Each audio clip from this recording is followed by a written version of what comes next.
good morning. Did you miss me? It was only a week. But anyway, thank you. That's so sweet. And thank you, of course, to Lewis Goodall for doing such a wonderful job while I enjoyed some much needed... I went to the Peak District. Have you ever been to the Peak District? Beautiful part of the world. Two things about it. It's my favourite accent in England. It's been somewhat polluted in recent years by 30p Lee, so it's nice to have the accent reclaimed by all the delightful people that we came across. Second thing, I'd never seen a hill before. Hang on, let me finish this sentence. I'd never seen a hill before that was so steep that walkers had cut footholes. Have you ever seen that? Walkers had cut steps into it simply by the act of walk. So you've got a very steep hill heading towards a stile, for example. So everybody has to take the same route up the hill. That's crucial to what I'm describing. You walk in such a way, because it's so steep, that you actually cut like homemade, human-made steps over years into the side of the hill. I apologise if you don't find that kind of thing interesting. I find it absolutely fascinating, and it was a lovely thing. And then I found a cricket pitch. So we got like in the middle. I would Stanton something. I'll get the message now telling me exactly where it is. So we're going through. I nearly had a heart attack. One of these hills was so steep. And then we cut through some woodland, and I was trying to do it all on my phone instead of using an Ordnance Survey map on day one, so we got a bit lost, and I found a trail back and cut through a bit that wasn't, I don't think, an official footpath. And then we just came out of a woods, heading towards some standing stones, the 9 ladies standing stones. And we just came around a corner. It's a blooming great cricket pitch in the middle of the Peak District. There must be the only flat bit for miles around. And in what I thought was a wonderfully English tradition. A beautifully English tradition. And Welsh, I suppose. Don't get cross with me in Scotland. You're not big on cricket. An absolutely beautiful cricket pitch. Tended, carefully tended. And probably the only flat bit of... I thought, God, that's England. That's where I could start singing Jerusalem at this point in my holiday. Anyway... Well, yeah, there you go. That's the sound of my holiday. Peace of mind, just drifting off there. Bye-bye. Bye-bye, lovely holiday memories. Bye-bye. Bye-bye, peacefulness. Bye-bye, calmness. Bye-bye, low blood pressure. Bye-bye, all of those things that happen when I'm on holiday. Bye-bye, odd, bucolic, patriotic moments. Stanton by Dale, I think that's close to it. But there it goes. I'm waving goodbye now to all of that because we've got to wade straight back into politics. And we're going to begin with a funny one. We're going to begin with the continuing efforts, which, I could be wrong, and I don't want to be rude. I say I don't want to be rude. Give me 10 minutes, Let the holiday calmness slowly dissolve. I'll be rude again by 20 past. But it's all a bit desperate, isn't it?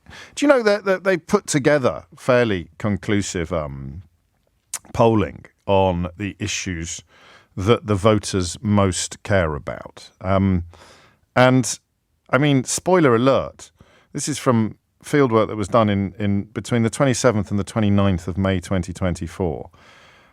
If the cost of living gets 55%, or I beg your pardon, 55 points on this measure, the debate about transgender people scores 1. And that tells you an awful lot about what is going on in this election campaign at the moment. It's week 2, isn't it, effectively? So it hasn't settled yet. There hasn't been any like massive moments. There haven't been any debates. There's a debate tomorrow night. That's usually, I feel, where the race proper begins. Thank you, Connor. No, I didn't do any fast catamaran racing while I was away. I'm not made of such strong and robust stuff. I was hoping to do some motorcycling, but unfortunately it was far too hilly. So no. What was the other thing? Fast catamaran racing. What was the other thing? Eleanor, what was the other thing? Skydiving. No, I didn't do any skydiving either. If you don't know what I'm talking about, just Google Steve Baker. Hard man of Brexit, Steve Baker.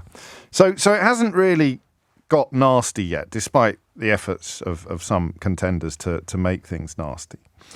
And the fact that the Secretary of State for Business this morning has been touring the studios talking about toilets suggests that this election is going to be a very odd one, that these election campaigns are going to be strange ones, not least because, and I always say to you that you can tell often what the salience of a subject is by looking at the switchboard at a place like LBC and finding that the cost of living gets 55 points on what you care most about. And the debate about transgender people gets 1 point, tallies entirely with my experiences of those conversations, although we may have an associated conversation later in the programme. I haven't decided yet on our 12 o'clock topic. But our 10 o'clock topic is private schools and Labour's continuing intention to put VAT essentially on school fees. A school that announced it was closing in April is the latest to claim that it's a direct consequence of the Labour Party policy. And it was down to 40 pupils at that point. I think it had 160 before the pandemic. It was down to 40 now. But of course, if you phone up the Daily Mail and say, could we pretend that, or if the Daily Mail phone you and say, could we say that this is a direct consequence of Labour's policy, then they're going to bite your arm off. I knew I shouldn't have said that about cricket in Scotland. You know, as the words came out of my mouth, I thought to myself, can't you get to the first break? Can't you get to the first break of the week without actually offending? So Scotland has a huge cricket attendance, says David. Paul says, oh dear, James, cricket not a thing in Scotland. This is the West of Scotland cricket ground. I once owned a top floor flat. He's sending me pictures of cricket grounds. I take it back. I take it all back. I take it all back. Don't cancel me. Cricket Scotland, do not cancel me, all right? I've not been back at work for 10 minutes yet. So why is this debate so febrile? It seems blindingly obvious to me that being able to pay for your child's education is a way of it, which is why I do it. It's a way of ensuring that your child has advantages that are denied to everybody else. I love the way that some people try to claim it's the politics of envy. So here I am, right? I went to public school. My children go to private school. I think they should be abolished. I'm going to get banned from the PTA, aren't I? There go the coffee morning invitation, straight out the window. That's Cricket Scotland and fellow private education parents that I've managed to alienate so far this morning. But I genuinely believe that my position is the only logical one, and in some ways the only moral one.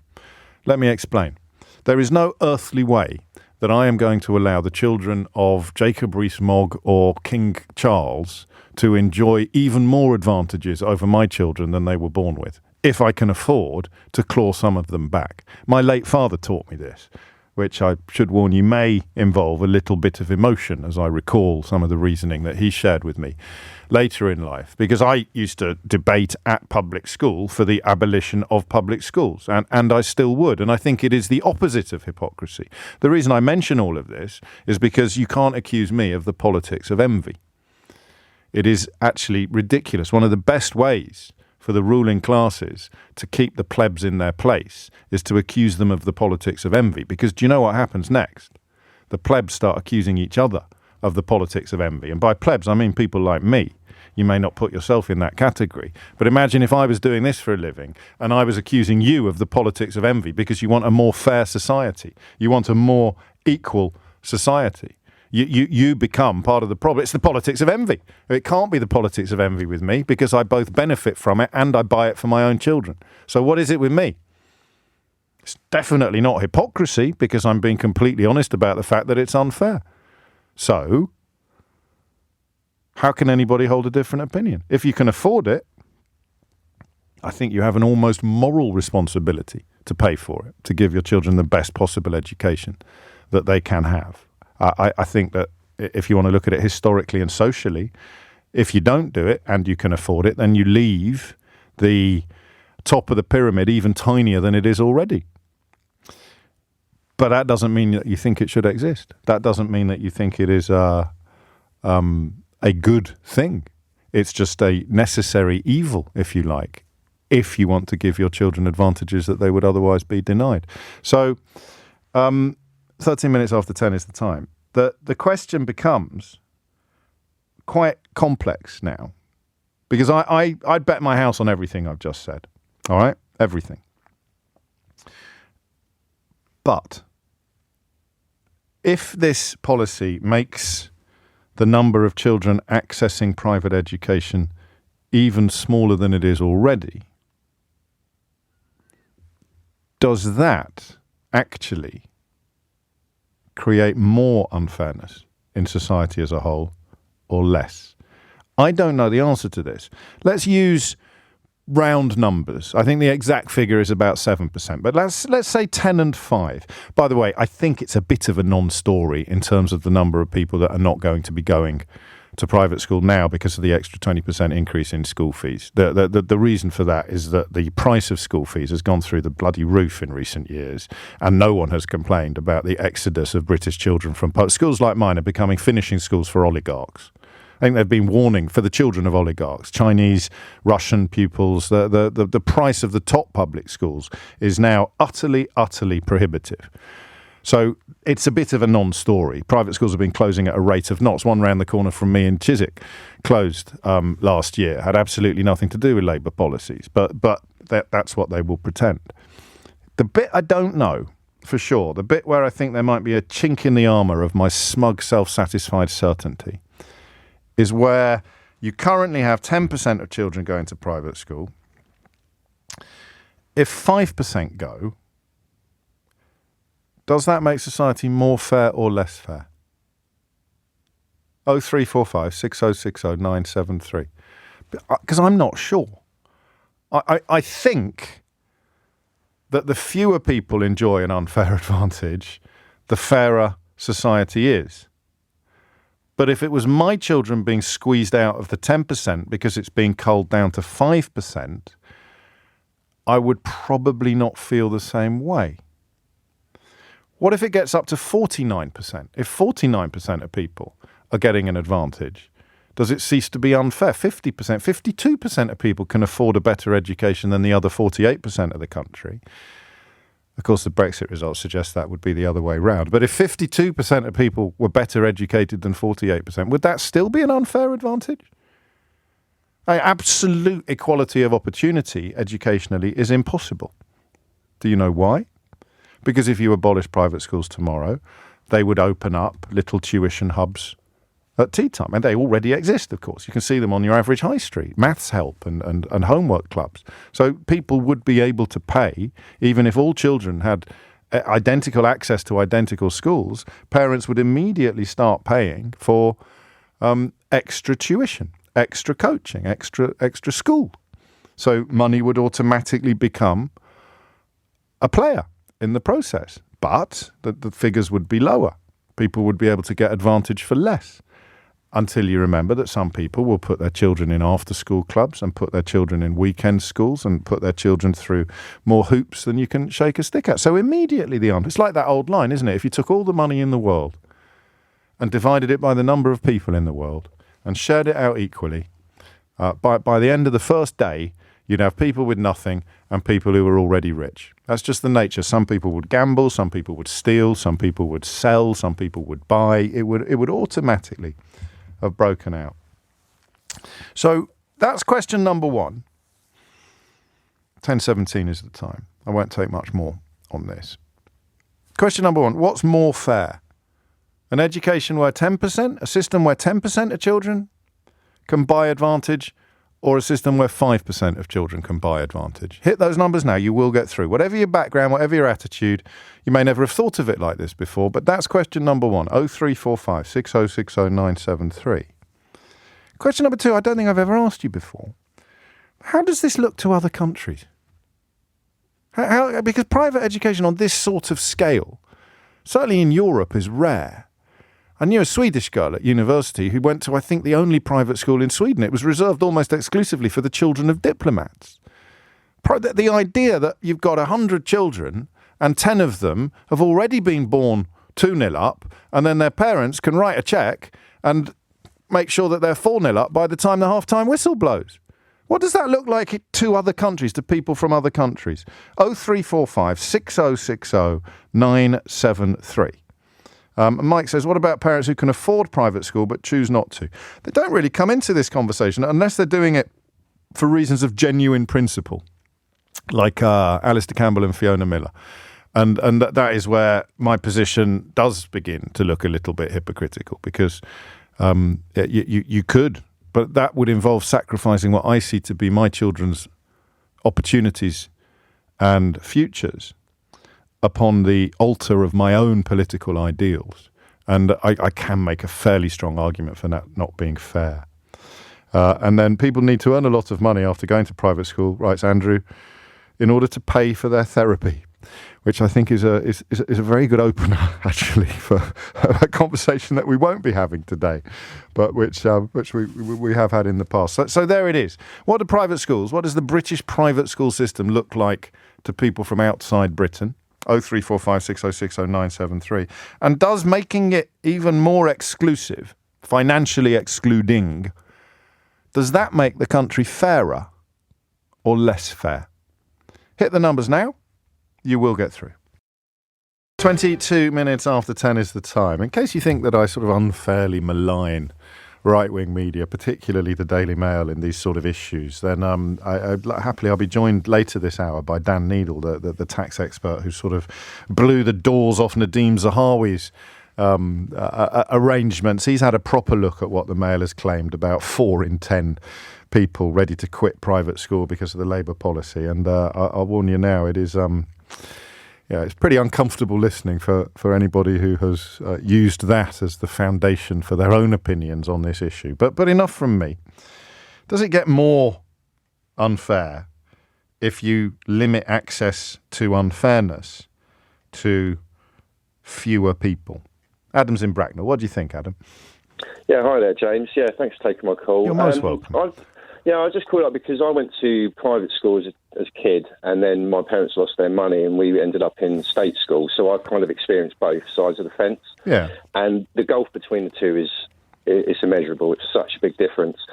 And I feel that what Labour's doing, I think it's disingenuous, is that they're actually just creating a more elite class in society.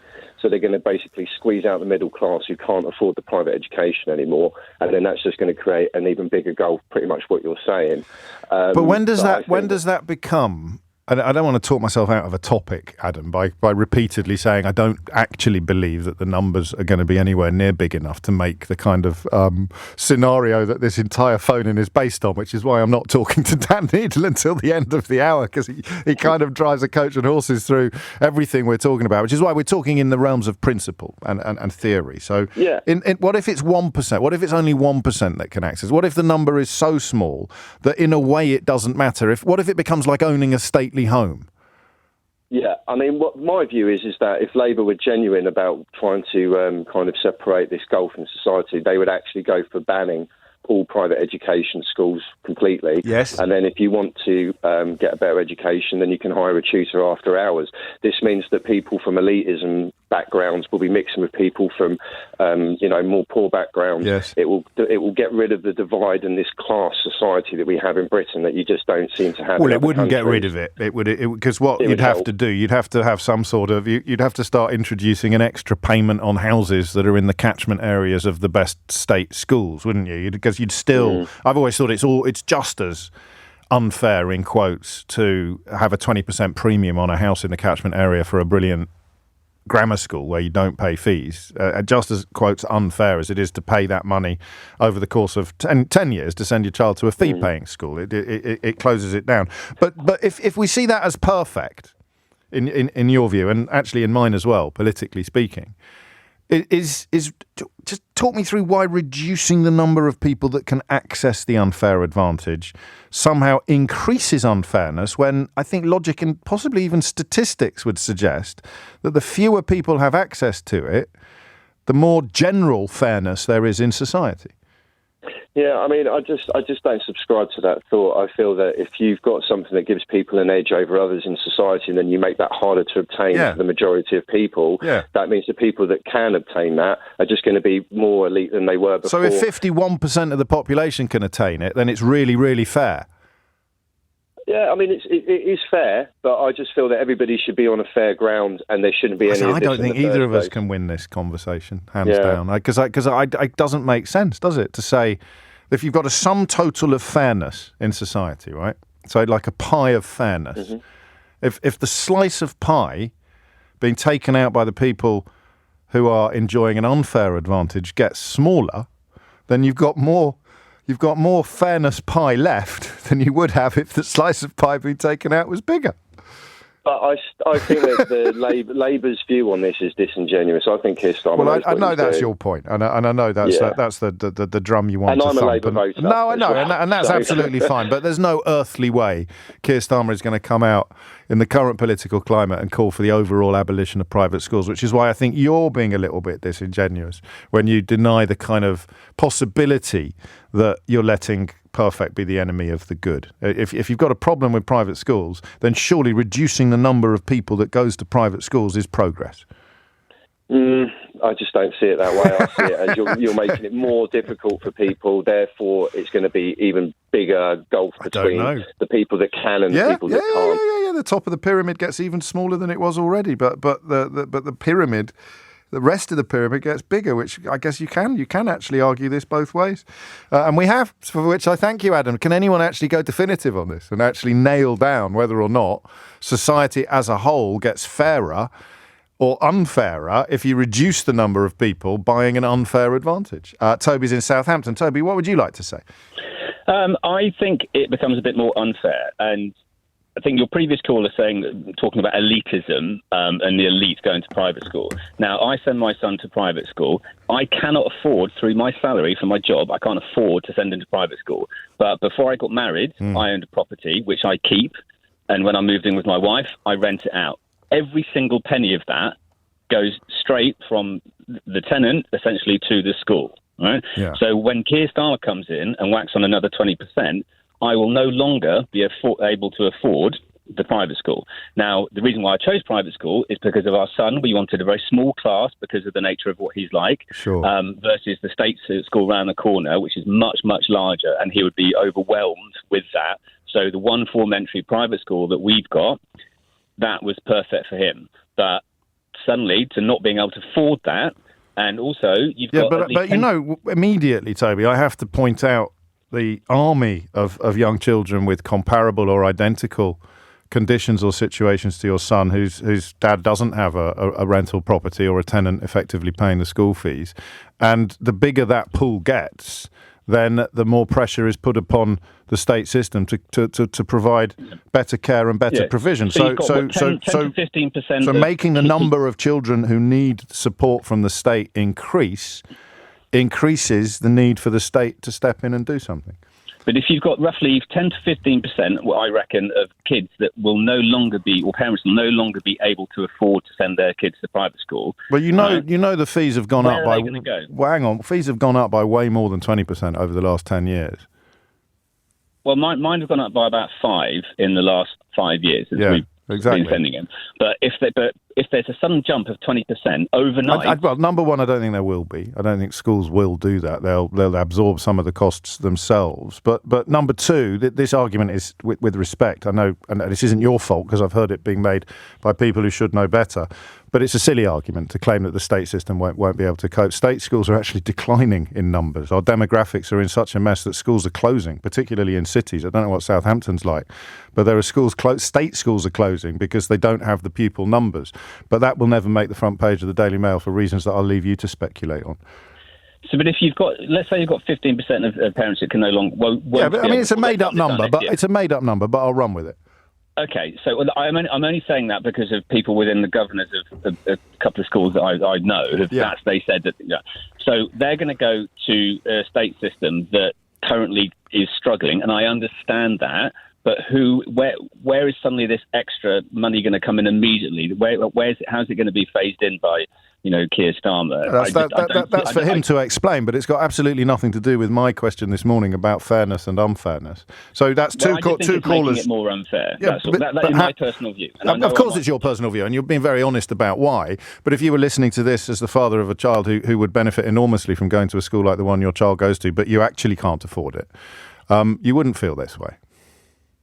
I appreciate that, and I know a lot of people might think that everyone. I think I get the feeling a lot of people think that private school is all like Eton. No, not at all. Not at all. So I mean, in fact, the ones that are most vulnerable to this policy will be the ones that are least like Eton. Yeah, which is a bit like the one that I send my son to. He gets better care, gets more attention than he would do in the state system. You pay for it, And, my parents were very similar to yours. You go without things, and no one's expecting the tiny violins to be broken out at this point in proceedings, but you don't go on holidays as fancy as some of your friends or your colleagues on a similar scratch who don't send their children to a comparable school. You don't drive the cars that you might drive if you had the money going in different directions. But I am afraid I'm going to need more persuading that reducing the number of people enjoying an unfair advantage makes that advantage even more unfair than it was when more people had it. I think that's finally the correct syntax for describing the principle that we're examining. Toby, good luck, and I hope you can hang in there. I mean, for obvious reasons. 10:32 is the time. Thomas Watts has your headlines.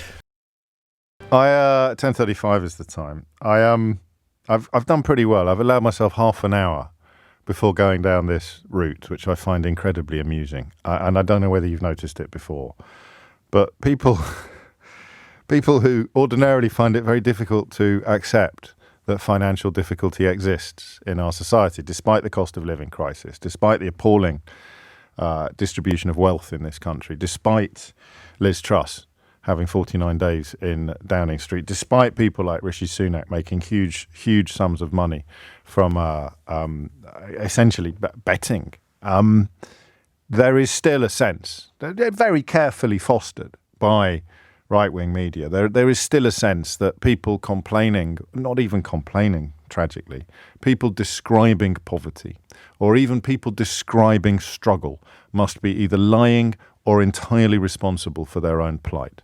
I think perhaps the ugliest example is hygiene poverty, where people report that they can't afford something as basic as soap or shampoo. And what you do if you are, I don't know quite what word I'm looking for, but if you are very keen to make them feel even worse than they do already, then you might go online and find soap for sale in Asda for 15p. And you go, how can anybody not have 15p to spend on a bar of soap? But of course, the answer is very simple. Some people, by the time they reach the end of the month, or 2, 3, 4 days before the end of the month, have got nothing left. I do not understand, the older I get, why some people find this so hard to grasp. You actually are on zero or less than zero. People, if they're lucky enough to have an overdraft, which is not anything like the kind of foregone conclusion that it was 20 years ago, they'll be at their limit. So you are literally at the till and your card gets nixed. Your card gets rejected. So, yes, you'll be able to afford something next week, but you've run out of soap. And it's Tuesday and you're not getting any money until Friday.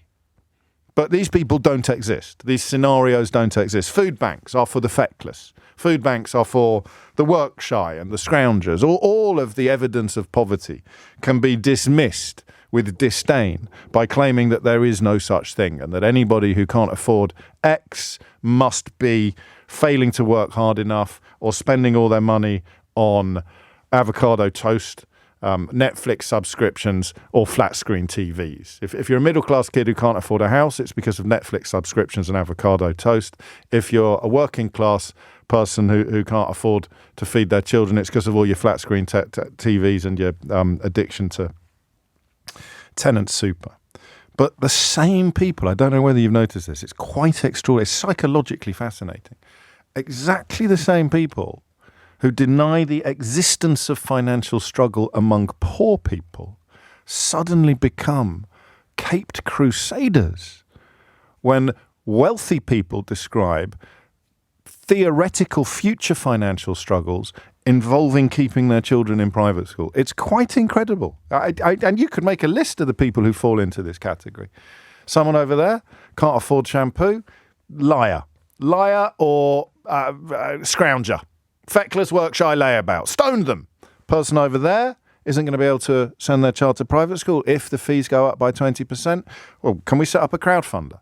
Can we have a whip round? Good grief. Pass me. Let's go have a symphony of tiny violins playing up and down. And it is extraordinary how the population has been gaslit into this position and how the phrase politics of envy, of course, is used to sustain inequality and to, in many ways, destroy truth. And another thing you should give me a pat on the head for taking half an hour to mention, of course, is champagne socialism. Because when I say that my position on private education is in many ways the most authentic of them all, I benefit from it. I pay for it. I want it abolished. You can't accuse me of the politics of envy. So what do you accuse me of instead? Can you remember? Bueller? Anyone? All together now? Champagne socialism. So if you want more equality and you're on the wrong side of inequality, then it's the politics of envy, right? I hope you're writing this down. If you want more equality and you're on the right side of inequality, then you're a champagne socialist. So literally nobody in the world of the Daily Mail and the Daily Telegraph and Rupert Murdoch's troll army, literally nobody is allowed to criticise inequality or unfairness or unearned privilege. Because if you benefit from it and you don't think it should exist, you're a champagne socialist or a hypocrite. If you suffer as a consequence of it and therefore you don't think it should exist, it's the politics of envy. So who's allowed to criticise? And that is a rhetorical question. 10:40 is the time. Jez is in Saxmundham in Suffolk. Jez, what would you like to say? Yeah, good morning. I had 3 kids in independent schools through primary years. They didn't go up to independent school for secondary. Couldn't afford it. Couldn't afford it for 3 of them. Yeah. Could have maybe got 1 through. But, Tough, though. You can't really I mean, crikey, that's a tough one, isn't it? Can't pick your favourite kid there, can you? But what the point I was making was, whilst the entire system is unfair, to stop groups getting into that system, which, whether we like it or not, does provide a better level of education. I think the outcomes are, generally always better. I mean, some of the statistics on access to certain jobs are absolutely chilling. And it won't be necessarily all private schools, but you look at things like MPs, 35% went to private school, High Court judges, 35%, top bankers, 51%, medics, 51%, leading news journalists, have a guess, Jez. 75%. Yes, 70%. But hey, there's a margin of error. So there is the evidence of advantage. Yeah, and the other bit is I really noticed. I didn't go through the independent system. I was a good 1980s state school system. Education was celebrated for all of my ability and attainment was celebrated, and to be outside of that, whether you agree with the system or not, puts you at a disadvantage. I think all of these independent schools are businesses. I think you made the point. They'll find ways of keeping pupil numbers high. And one of your earlier callers said, they're not all Eton. They're I know. Our school, the school that my kids went to. It's a lovely old building, but there were a good chunk of folks like us.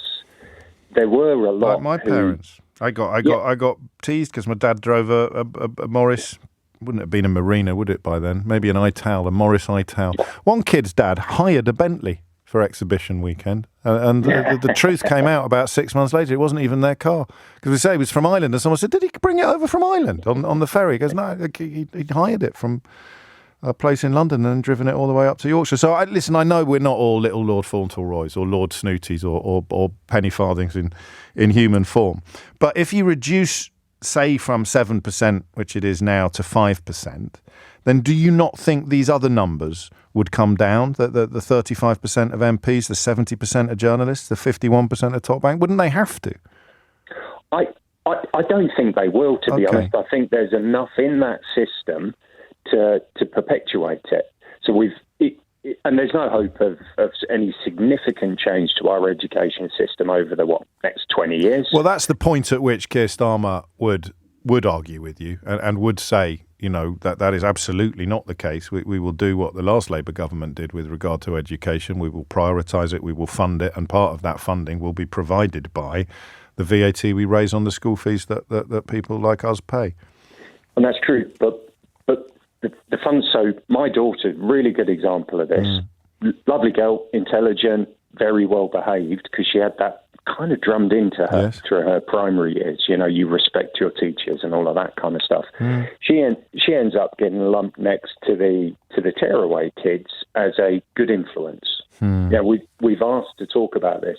She regularly gets sat next to people who are disruptive in class, and you ask, and the reason is, well, she's a good influence, so we're hoping that washes off on this kid. I mean, that could have happened regardless of what sort of primary school she went to. I know it's a very personal example and a very poignant one, but it's not necessarily an argument against VAT on private schools, is it?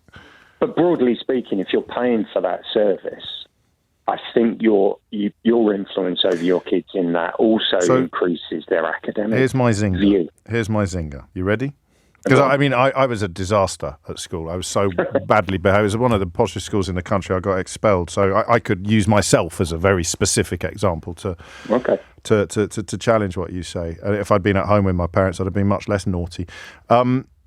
If we want, so 7% of children currently go to private school. We would like a country in which 93% of people who went to state school, who go to schools like your daughters, make up 93% of the roles that we listed earlier, the senior judges, the top bankers, the medics, the leading news journalists. So if we want 93% of those roles to be filled by children who went to state schools, which would be the statistically fair way of doing it, what policy would we introduce?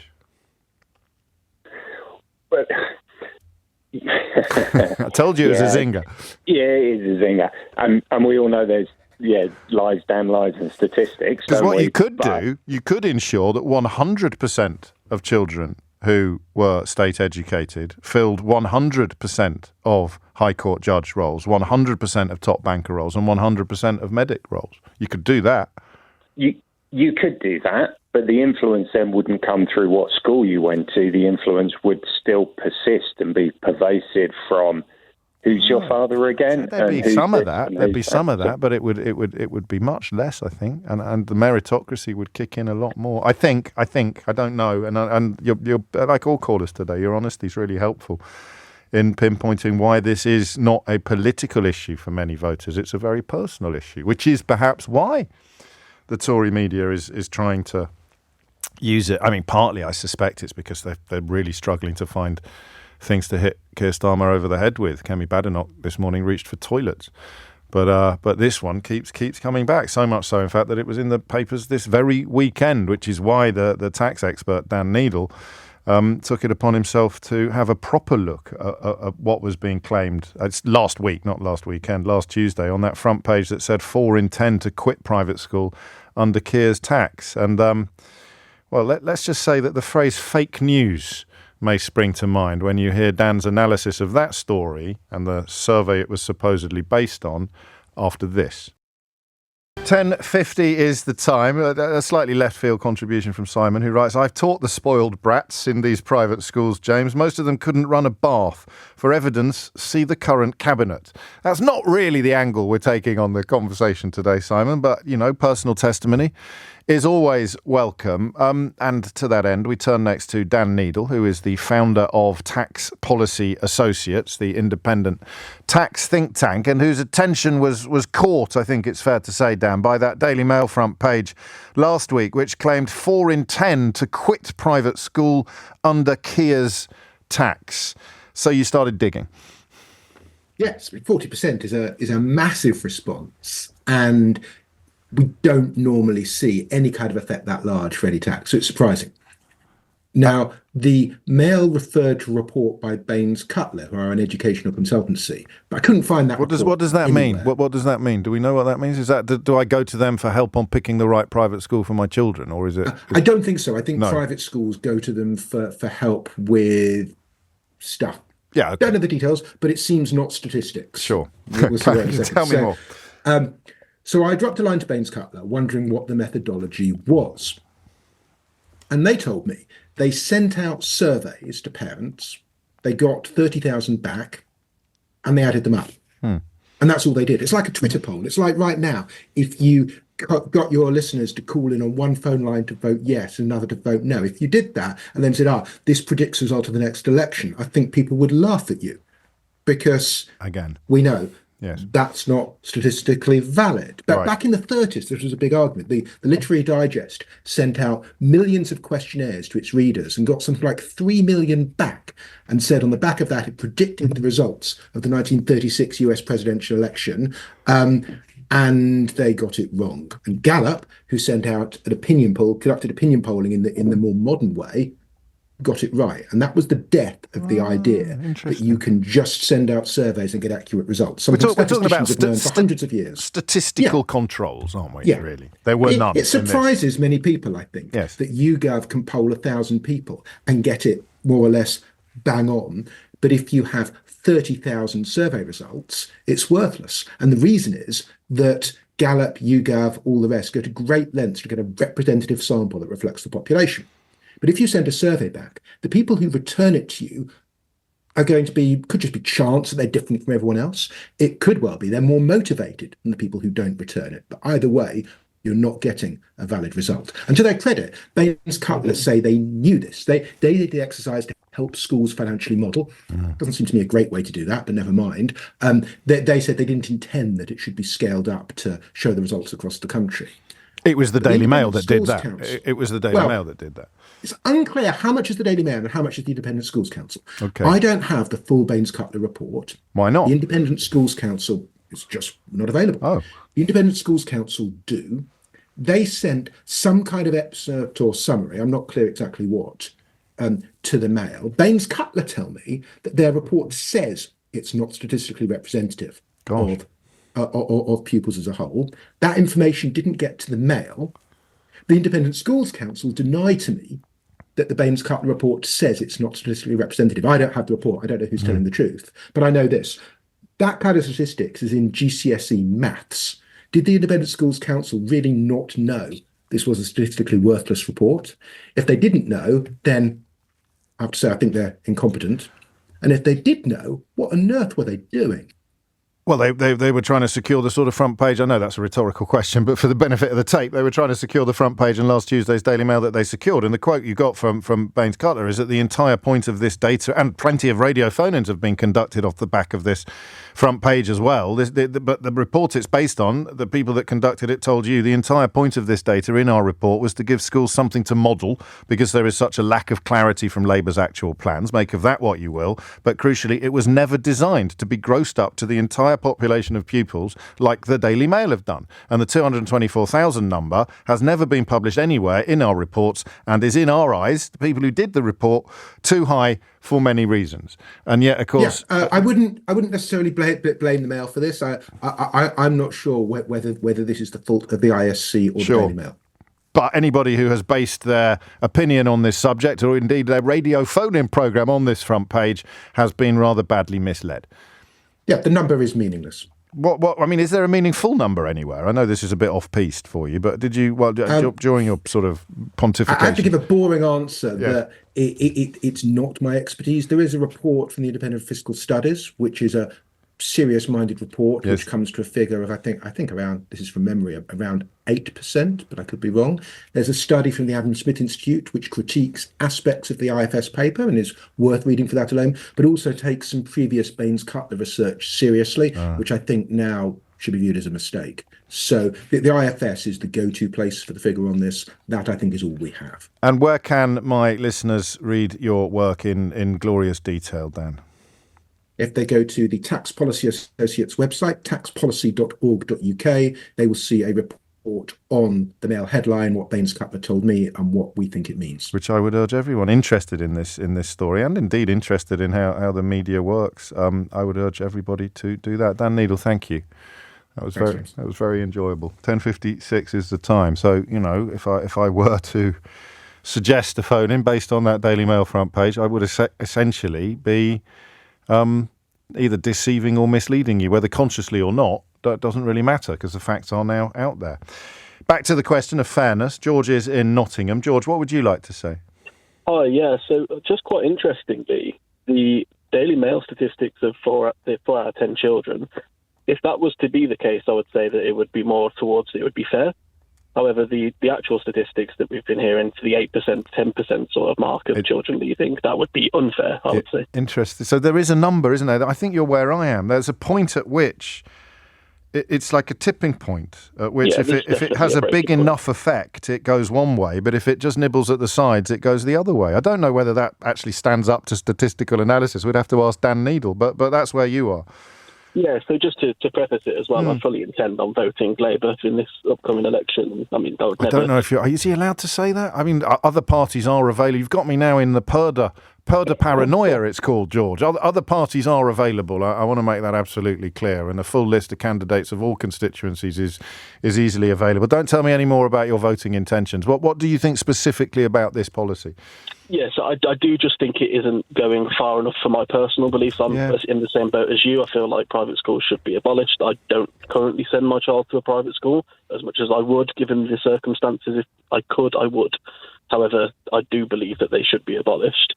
And yeah, if this merely nibbles at the sides, well, hang on, because it could go the other way. It nibbles at the sides, but it also frees up a significant sum of money for the state school sector. If it's a 10% figure, let's say, then that's a lot of VAT being raised on the people staying in the system.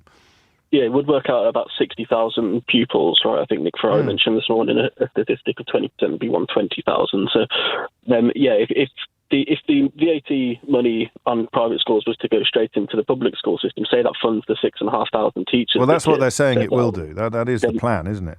Would that theoretically then increase the capacity and increase the quality of public schools to be on that of the level of private schools? And I don't believe it would. So there has to be a sort of break point where we either remove private schools and increase the productivity of public schools, or just reduce the private schools slightly and then also increase the public schools to be somewhat nearer for me to be fully on board. Yeah, no, that's probably the calmest analysis. And like me, you would if you could, but you can't. I can. That's the difference between you and me, even as we acknowledge that the sort of fundamental broader unfairness of it. Thank you, George. It's coming up to 11 o'clock. You are listening to James O'Brien on LBC. Of course, the other big stick that certain people have used to try to land blows on Keir Starmer and the Labour Party is Diane Abbott, which is very moving, isn't it, given that the people wielding the stick have spent decades maligning and abusing, often in the roundest terms, the first black female MP. I was away last week. I don't know whether you noticed. There's absolutely no reason why you should have done. But it's an odd story, and I think it's quite a big story. It's, again, not unlike Kemi Badenoch's toilets. It doesn't actually nudge the needle on big polls. But I think for ethnic minority Labour supporters, it remains a much bigger deal than broader polling would allow, which is why we'll be talking about it after this. 3 minutes after 11 is the time. You are listening to James O'Brien on LBC. I won't keep labouring the point that I was off last week, but I do engage with the news considerably less than I do when I'm at work. Most of the time, if I'm up a mountain, I don't have any choice in the matter. But even like over breakfast and stuff, I don't necessarily pore over the newspapers in the way that I do every morning when I have the enormous privilege of talking to you at 10 o'clock. But the Diane Abbott affair has been, I think, whichever way you look at it, a right old mess. I don't even know if you are aware of the latest wrinkle in this story. I wonder who actually could talk us through it from beginning to end in a way that left out none of the salient facts. I don't think you could, because in many ways it's a story that begins with the beginning of her political career. So certainly for me, my approach to this story while I was off was very heavily coloured by the enormous role that she has played in Labour politics, as opposed to the fine detail of what has happened since she wrote that dreadful letter. I mean, that truly awful letter to the Observer. The latest wrinkle is that she will run as a Labour candidate. She denied reports yesterday that she had been offered a seat in the House of Lords and appears to have overcome attempts to effectively bar her from standing, partly because of the groundswell of support that she has enjoyed. How do you want to do this one? Because I'll do it the way we usually do it. I'll tell you what I think, and then you can tell me why I'm wrong. How does that work for you? That sounds like a plan. So, and we will have to bring Jeremy Corbyn into it as well, because I think, and we also have to bring ethnicity into it too, because I'm very conscious of being white when I talk about Diane Abbott. I don't mean in a kind of hand-wringing, pearl-clutching, post-colonial guilt kind of way. I just mean that you can't be what you can't see, right? I'm a middle-class, middle-aged, heterosexual, privately educated white man. I can see me everywhere. In fact, it's relevant to the conversation we had in the last hour, isn't it? You look at the... we only looked at the precedence of privately educated people in the top jobs in the judiciary or the media or the health service, countless other places, or indeed politics. So I suspect that the imbalance would become even more skewed if you were to talk about white men in those categories. They'd have even more misrepresentation in the biggest jobs, probably. And that's why I think it's important to acknowledge that before telling you what I think about this story. Because what I think about this story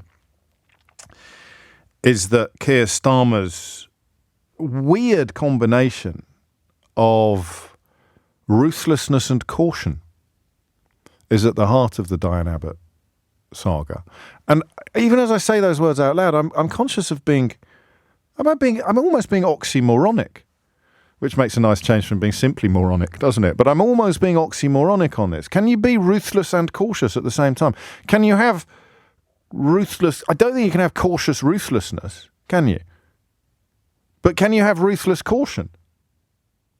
I think you can have ruthless caution, but you can't have cautious ruthlessness. It's possible my fascination with the work that words do doesn't extend entirely to every single pair of ears currently listening to this program. But I think there is a difference between ruthless caution and cautious ruthlessness. And what ruthless caution has done in the case of Sir Keir Starmer is create a very fixed determination to detach his Labour Party from the Labour Party led by Jeremy Corbyn. Now, he was a senior member of that shadow cabinet, of course, but from the moment he got over the line, and for many people, some of the things that he said and the promises that he made to get over the line have subsequently been broken in an unforgivable fashion. That's not the meat and drink of today's conversation, but I think it's context. His ruthless caution has determined a path which necessitates the jettisoning of anything obviously associated with what went before. And that is why chucking Jeremy Corbyn out of the party entirely, and it would appear seeking to show Diane Abbott the door in a slightly less high-profile fashion, have unfolded. And I think they made a mistake. And I want you to tell me, well, I suppose the first thing you have to tell me is whether or not you agree that they made a mistake.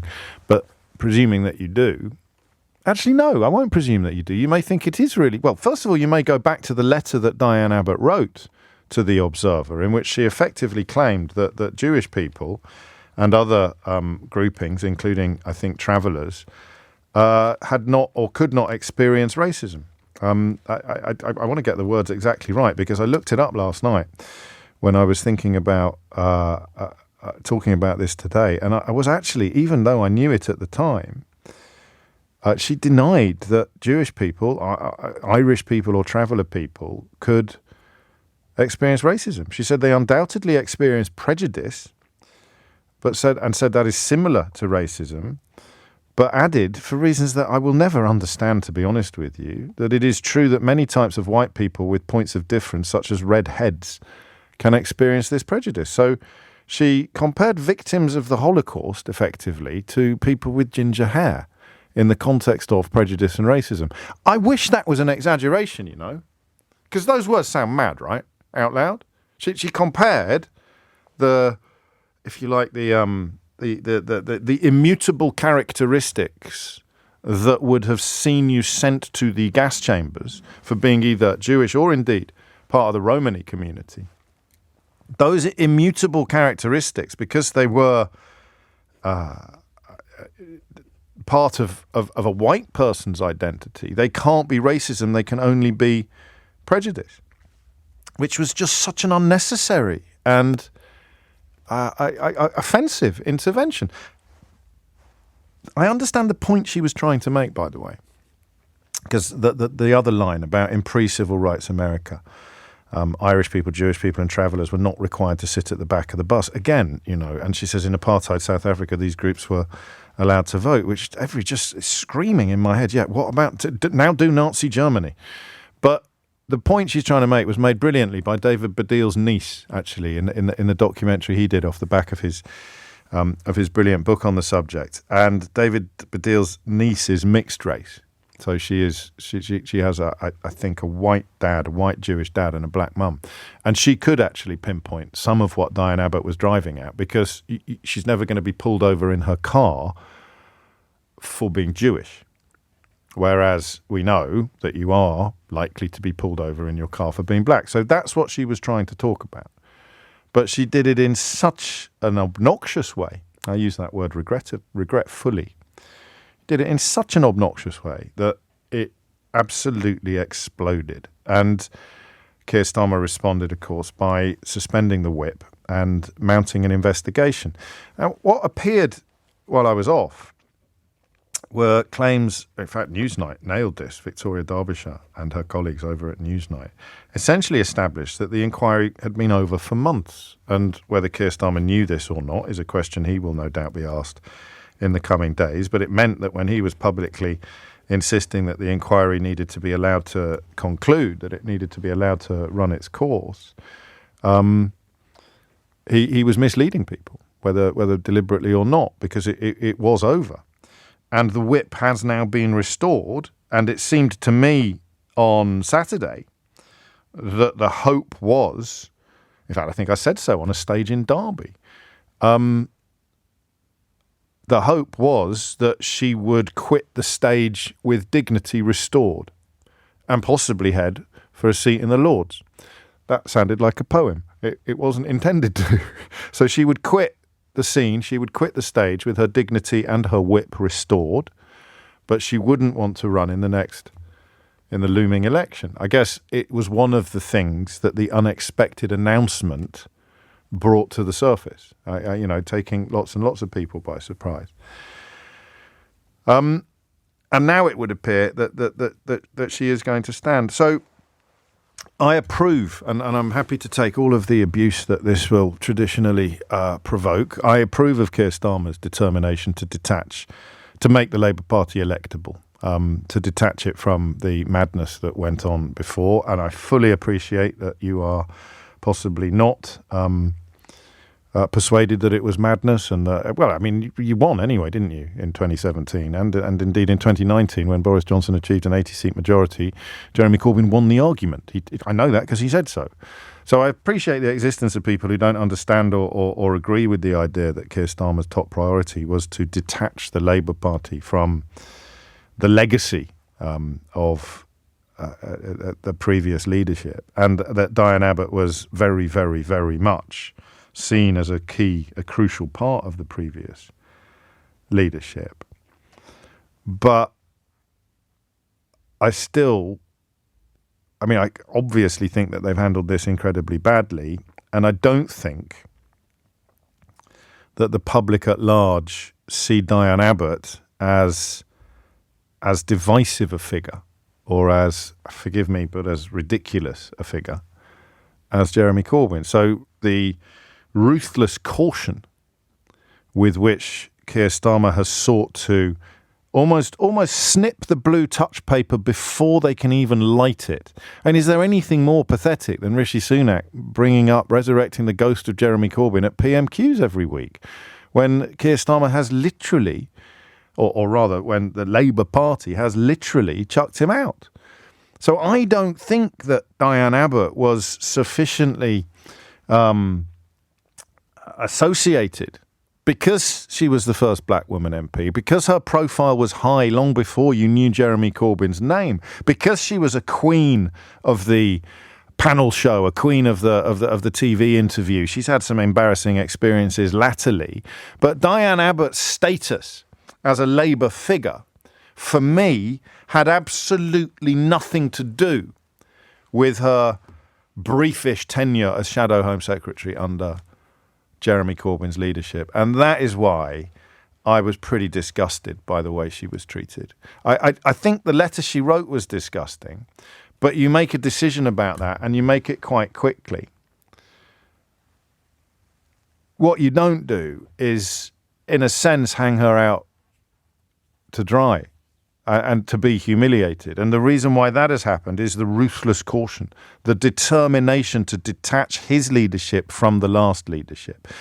So that's quite a nuanced analysis. Now, don't laugh. I know you're not supposed to describe your own analysis as nuanced, but it means that I somehow think that Diane Abbott should have been suspended for that letter. I think the letter has been forgotten a lot in the coverage of the last few days. I think the letter was extraordinarily unpleasant. I think if it wasn't anti-Semitic, then it would display unconscious bias on an almost unbelievable level.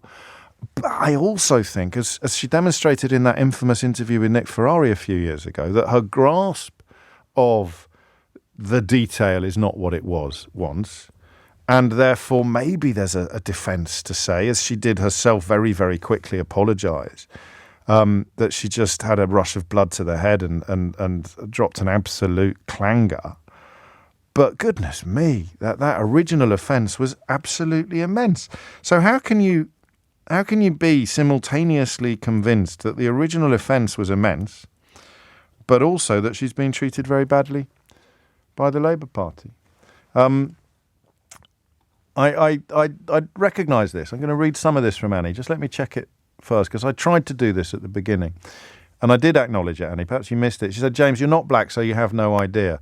Starmer only suspended her because of all the other baggage re-anti-Semitism. So immediately, I've got a little alarm going off in my head when I said, what do you mean because of all the other baggage re-anti-Semitism? I suppose if you subscribe to the idea that Corbyn's leadership didn't have a problem with anti-Semitism, then you can make this point. But she wrote a letter saying that Jews don't suffer from racism. That's not baggage associated with her. That's her words. She wrote it down. And yet somehow, somewhere, they've fluffed this up enormously. So this doesn't always work as a phone-in. But I want to do it this way. I'm going to need your help. I want to do a really broad invitation. I want to know what you think of this story. What do you think of Diane Abbott's recent experiences? 0345 6060973. What do you think of Diane Abbott's treatment by the Labour Party? And ideally, you'll come at it from a myriad of angles. Not exclusively Labour supporters by any stretch of the imagination, but also people who feel. I'd particularly like to hear from people who feel that that the letter, what she wrote, was so egregious that there should never have been any path back into the Labour Party for her as a candidate, because you have been let down as well. I mean, who emerges from this with credit? The Labour Party don't, because whatever the final decision was going to be, it was made in such an opaque and clumsy fashion that more damage was done than could ever be undone by the decision itself when it finally arrived. Diane Abbott shouldn't emerge with credit, I'm afraid, because of what she wrote about Irish people and travellers and Jews. Keir Starmer certainly doesn't emerge with any credit because, whether consciously or not, he misled voters. So who does? So I just want to know what you think about Diane Abbott's treatment by the Labour Party. And I am across the facts. I only mentioned at the beginning that I don't follow the news as closely when I'm on holiday as I do when I'm not. But I don't come on air without, I try not to, good God, famous last words, I try not to come on air without appraising myself of all of the facts that I can, or as many of the facts as I can. And I think I've done so here, up to and including, of course, the condemnation from the Board of Deputies of British Jews, described it as disgraceful, and her subsequent apology as entirely unconvincing, because she claimed that errors had arisen in an initial draft, and even that, of course, was subsequently questioned. So what do you think of this story? Keir Starmer emerges poorly. Diane Abbott certainly began the process poorly. But where are you now? 0345 6060 973. It's 11:21. It is 11:23. I've got to say something quite funny, and I know he would have appreciated it, but I'd say a few words, certainly before close of play today, about the passing of Rob Burrow. The words legacy and legend are horribly overused in this era, and goodness me, in this profession, in this business, the media. But Rob deserved both of them, and then more. But he'd appreciate what I'm about to say. How do you think I'm going to be able to bring Brexit into the passing of the legend that was Rob Burrow, who, if you weren't aware, died yesterday at the age of 41 after not only achieving extraordinary things on the pitch as a rugby league player for Leeds Rhinos and England, of course, but also, of course, his campaigning and public battle against motor neurone disease for pretty much the last 5 years of his life was epic and extraordinary. But how do you think I'm going to be able to bring Brexit into paying tribute to Rob Burrow? There's a question I'm fairly confident you won't be able to answer. And if I tell you that when I remembered, I was going through some correspondence last night, I very nearly cried. I was just the language that I'm going to share with you later. There's something about it that was almost unbearably poignant. But on the funny side of things, which I know he would appreciate, how's he going to bring Brexit? How's he going to bring bloody Brexit into Rob Burrow's passing? Keith, do not let me forget this one, all right? This is absolutely something that I will never forgive myself for forgetting to come back to a little later. But we turn first, of course, to Diane Abbott. And just essentially your thoughts on it, but through the lens of context that I hope I provided a few moments ago. Lloyd's in Lewisham. Lloyd, what do you think? I think that Diane Abbott's comments were, at the very best, ham-fisted and wrong. Yeah. Although I kind of understand where she was coming from as a black man. But I also think... You understand what you think she meant, but you recognise that what she actually said was outrageous. Exactly. Yeah. That's exactly what I said. Yeah. But I also think Labour, regardless of that letter, wants rid of her and has been even more ham-fisted in the way they've done that. They want rid of her, I believe, because of the baggage that she comes with, predominantly from the racist media she gets and press that she gets. I mean, I don't really like her that much. I don't like her that much. No, fair enough. But I don't think they want to get rid of her because of the negative reactions she provokes in the kind of people that were marching in London this weekend. They want to get rid of her because of her associations with the previous leadership. Well, yes, but let me qualify that. Of course. Let me qualify that. You've noticed how Keir Starmer is very carefully and skillfully, because he wants to be elected, is dancing around the whole Brexit issue, not wanting to mention certain things. Yes. There's certain things he does not want on the table because he doesn't want to scare the horses. Yes, exactly. That's what I call ruthless caution, which is probably, you would think, quite a generous way of putting it. It's a generous way of putting it. And I understand it. It doesn't quite sit right with me. Yeah. Because I think it's slightly dishonest. I understand why it's being done, because you can't effect change if you're not in power. Exactly. But he has handled it in a ham-fisted way, and he would have wanted shot of her anyway, because she would be a perfect target for the right-wing media, which he doesn't want. Yeah. And it's as simple as that. So no matter how... However, whichever way you dice it, no one emerges well, but Diane emerges better than anybody else. Yes, she does, and she apologised. And I think I know what she was trying to say. I think she's trying to say that as a black person. Yeah, but mate, you know how the world works, Lloyd. I'm not a black person, but you can't really ever reach, certainly in the modern media age, for the defence of please don't focus on the words I actually said. Please focus on the ones that I didn't say but wish I had. You just can't do that anymore. I don't think you ever could. I'm not reaching for that. You are a bit. No, she is. She is. No, but what I'm trying to say is, when you think about the abuse that she gets, I'm not surprised that she could come out with these, the best way of saying it is these missteps or ham-fisted remarks. Okay. Yeah. Because she's under pressure all the time. Yeah. So she's saying she cannot go out and hide that. She can't have a respite from that. That's what I think she was trying to say. But regardless of that, that is not why she's been ousted or why they want to oust her. No, I agree. I mean, I think we disagree on what the reasons are, but we agree that that's not the reason. The letter is not the reason.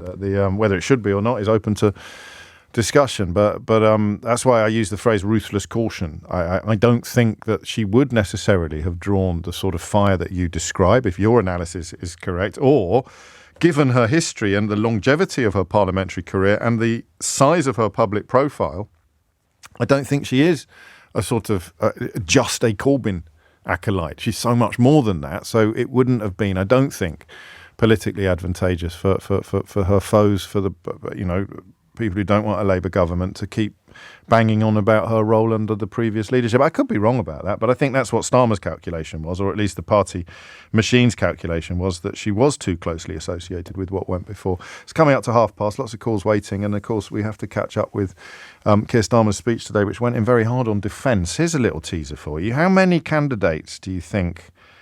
actually, I've got Purda paranoia again. I'm not even going to do that one.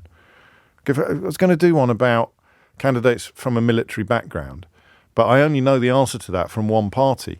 So if I did that from one party, would I be in trouble? Let me just check the guidelines. Hang on. Thomas Watts has the headlines.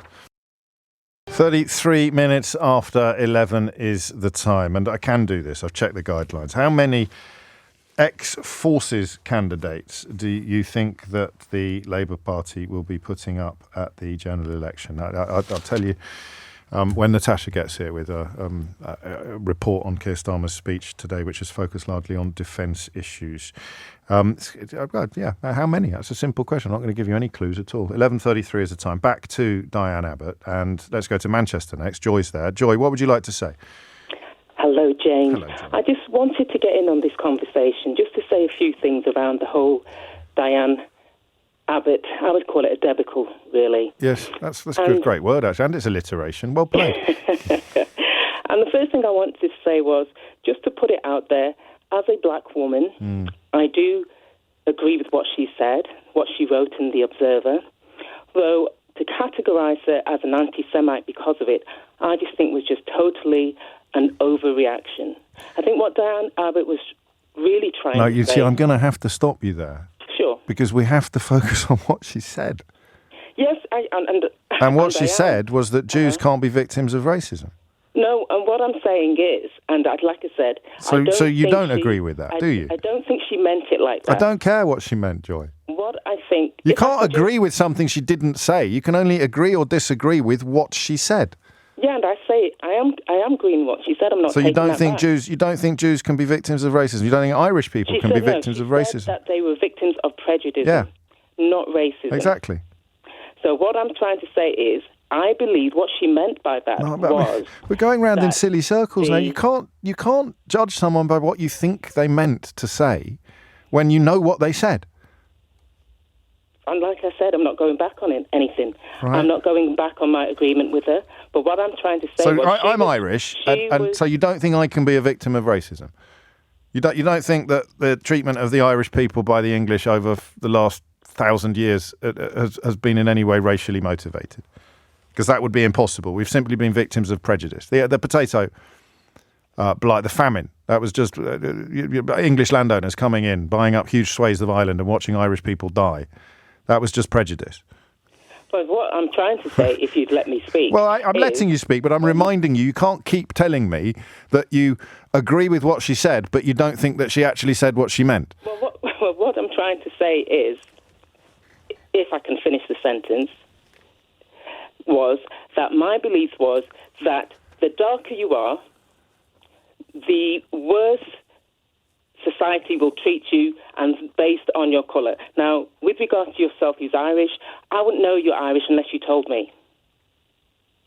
You know I'm black because you're going to see that. No, I understand what you're saying, So Joy. that is why I believe... Yes, that is where but she she's coming didn't from. say any of that. I know she didn't say any of that. So how but can that you is what agree I with think her? there. Because that is what she meant. That is, I believe, what she meant. Okay, fine. So that's brilliant then. So whenever anybody says anything obnoxious, we can call up you and you'll tell us that that's not what they meant at all.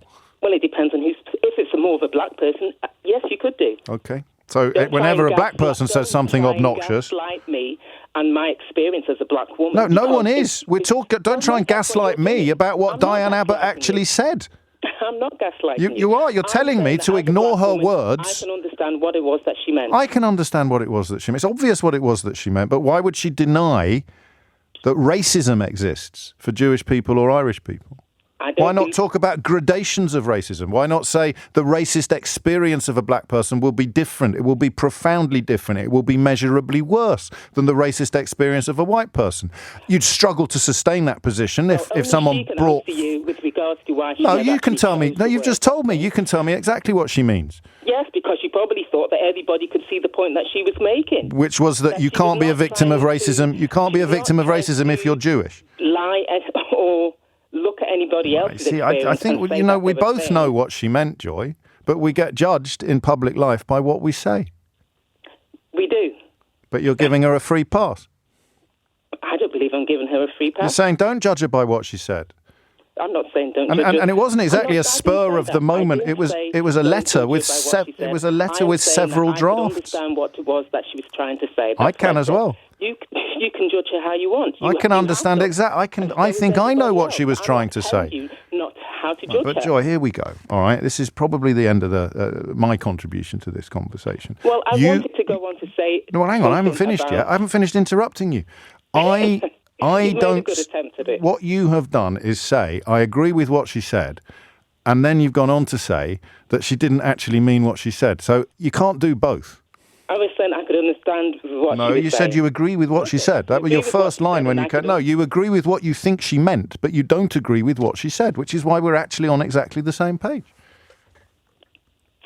Well, like I said, it wasn't the only point I wanted to make. Well, but go if on, you make your want other to- one then. You've got. It's Oh, only 11:38. Fill your boots. Right. What I wanted to say was, with regards to your last caller, Yes. and I agreed with what he said, that little bit that I heard about the reasons how the Labour Party treats. Yes. And I just wanted to go Oh no, the phone with line's somebody Yes. who has been in the party for so long, the total lack of respect for her Yeah. over the last few weeks, probably even longer than a few weeks if I'm honest, has been something that as a black woman, why I personally would never vote for Labour. I remember when she was on,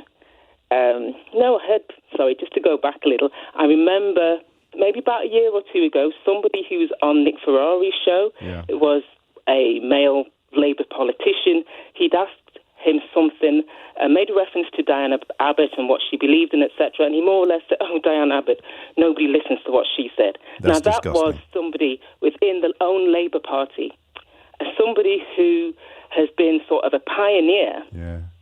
for black women and just being able to get into Parliament. And that's what he said. I remember there was also, I can't remember her name, but she's the Labour politician who's in the Midlands, who wanted to run for the leadership, I think it was. She took great pleasure Fazia Shaheen. Sorry? I just want to double check that I think that we're talking about the same person. Someone else has been told that they're not going to be able to stand for. Oh no, it wasn't. sorry. It wasn't her. She was. She's quite. I don't want to say she's quite common, but she's Midlandser. She's a Midland MP, Okay. and what she said was, "Oh, I swore at Diane Abbott. I told her to." Oh, F off." Jess Phillips. Yes. And she took quite. She swears at everyone. She took pleasure in saying that. You know, just getting up there and just saying. This is the bit. This is the bit where your skin colour gives you an insight I will never have. Right. Okay. Isn't it? It is. I can. Yeah. And you know, I'm glad that you see that. I do see that. I Because- don't think that was true in the first bit of this conversation because we were talking about what words mean. But Yeah. when you know what it is like to feel that you are being prejudged. And obviously Jess Phillips would reject this accusation completely, but you have lived it. I have not really. I mean, if I say I've been a victim of racism because my teacher at prep school hated Irish people, it sounds a little bit silly to you. Right, right. But that being said, certainly, and I don't want to go back on that racing because I don't want to take up too much time, but I just really wanted to go back and say something about the Labour Party and Diane Abbott. And it's just that, to me, she became it was like she was a figure of fun. Which wouldn't have happened to a white woman. Correct. Of her intelligence, because I can think of white women who have become figures of fun, like Nadine Dorries, but yes, they and kind you've hit the nail on the head, because although I don't think this necessarily turned out as a race issue, the way in which they treated her, I do not believe they would have treated her if she was a white woman, especially 70-year-old white woman with health problems. And with a lack of dignity is what you're describing. A lack of dignity and a lack of respect, which maybe because, I mean, it'd be a combination of things, a closeness to Corbyn, but I think it would be not just be wrong, it would be ridiculous of me to try to argue with you that it had nothing to do with her skin colour. Exactly. Now, I don't know whether this may not be maybe conscious, maybe it's unconscious, but another point that I wanted to quickly raise was about when the donor to the Tory party made those Frank racist Hester, comments. the racist Frank Hester. Yes, about because of her... Wanting to have her shot. Yes, and she makes him hate all black women. Yeah. And then Starmer dragged his feet in saying anything about it. Did he?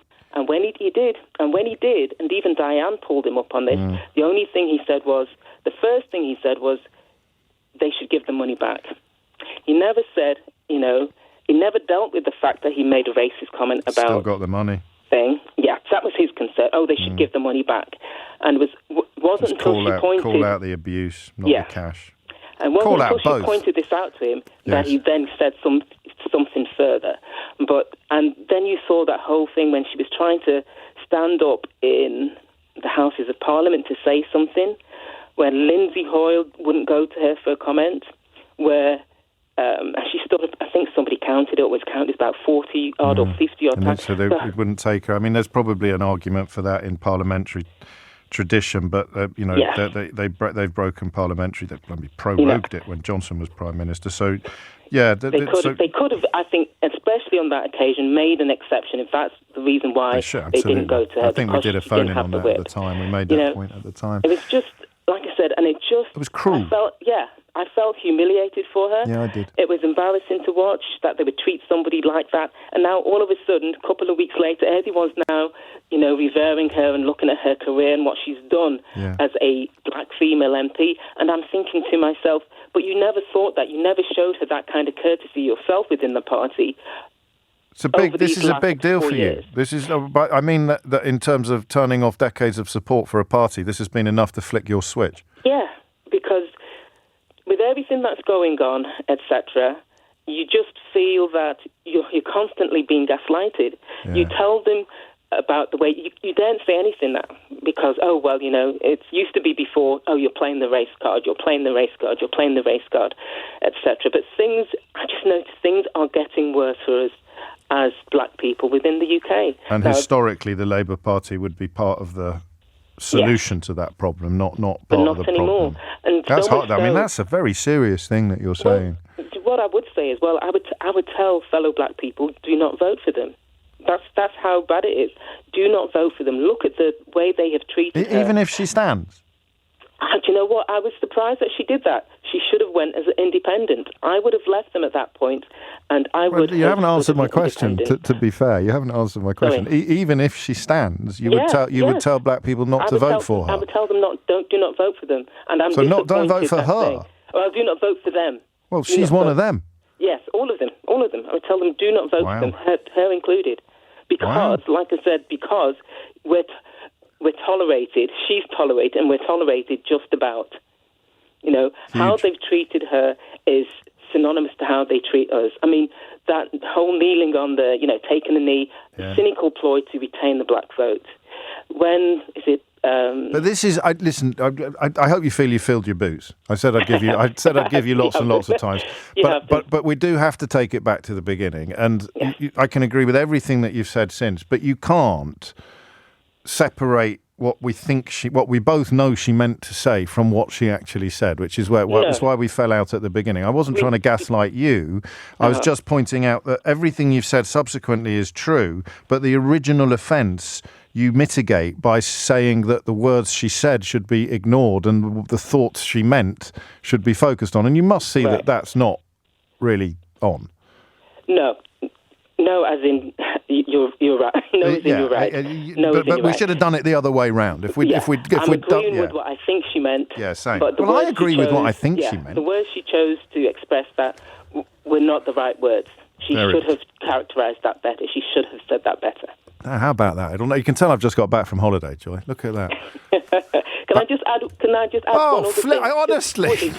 Just one other thing, and we can finish and end in accord. Of course. And that was with regards to, I think it was the other black female MP who was driving along with her friend, etc., and they were stopped at that point by the police, and she felt that they were racially profiled.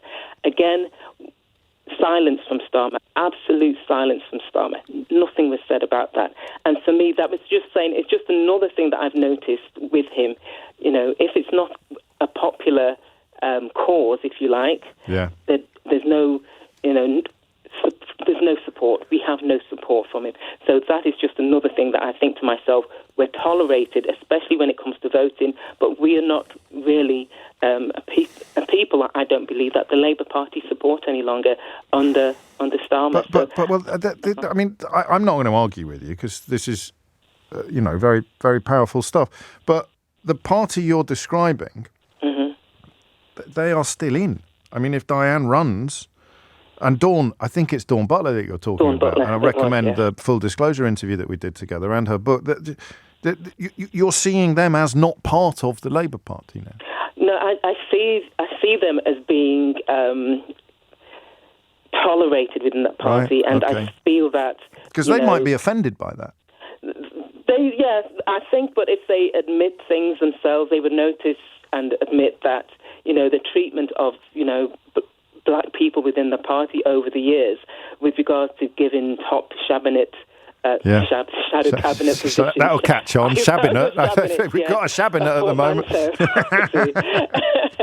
You see them. We haven't got the top shadow cabinet positions within the party over the years. Foreign Secretary at the moment. Yes, I was going to say, and it's only recently. A first one, I think, was definitely down to Corbyn. Before that, I remember way back in the day, there was the junior cabinet minister, and I forgot. Yeah, for Boateng. And prior to that, absolutely nothing. That's amazing. And so, like I said, I feel we're tolerated within the party, to be honest. And that is, I hope, a call. I mean, he's been in the middle of delivering a speech, but I hope that that this call is brought to the Labour leader's attention, because you covered an awful lot of ground, Joy, and provided an awful lot of food for thought. Thank you, Joy. In some ways, sometimes one call is, I'm not in any way denigrating previous callers on this conversation, but sometimes one caller can be the entire point of doing a topic, and I think Joy's just demonstrated that principle in quite spectacular fashion. It's 11:49. It's 11:52. You're listening to James O'Brien on LBC. Natasha Clark, LBC's political editor, is with me because Keir Starmer... Is it a speech each one a day? Is it Starmer, then Sunak, then... I mean, how's it working? It totally depends on the day.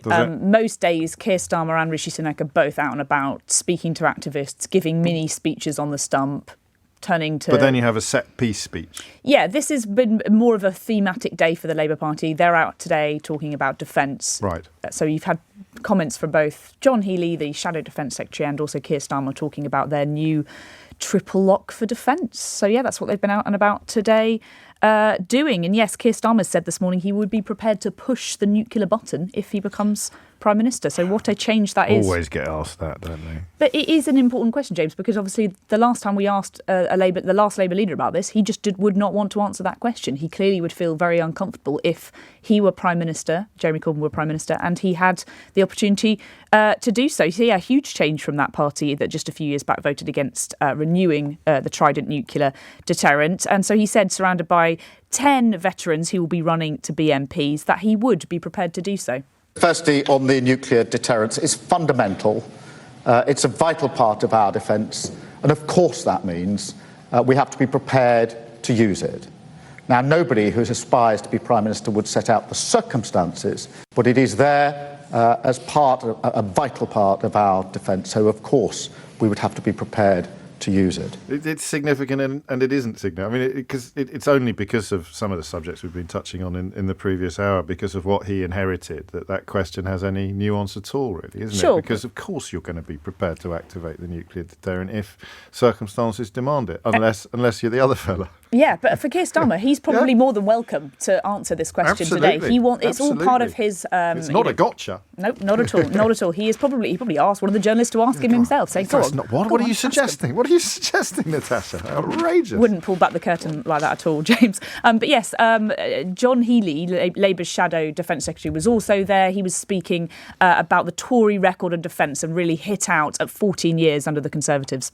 What does it say when they've cut the size of the British Army to the smallest since Napoleon, when they've wasted at least £15 billion on bad defence procurement, when they've missed recruitment targets every year, when morale has fallen to record lows, and when service families have to live, as Louise said, in damp, mouldy housing, and increasingly draw on universal credit and food banks to get by. This is the shameful record of the Conservatives on defence for the last 14 years. They're failing British taxpayers. They're failing British forces.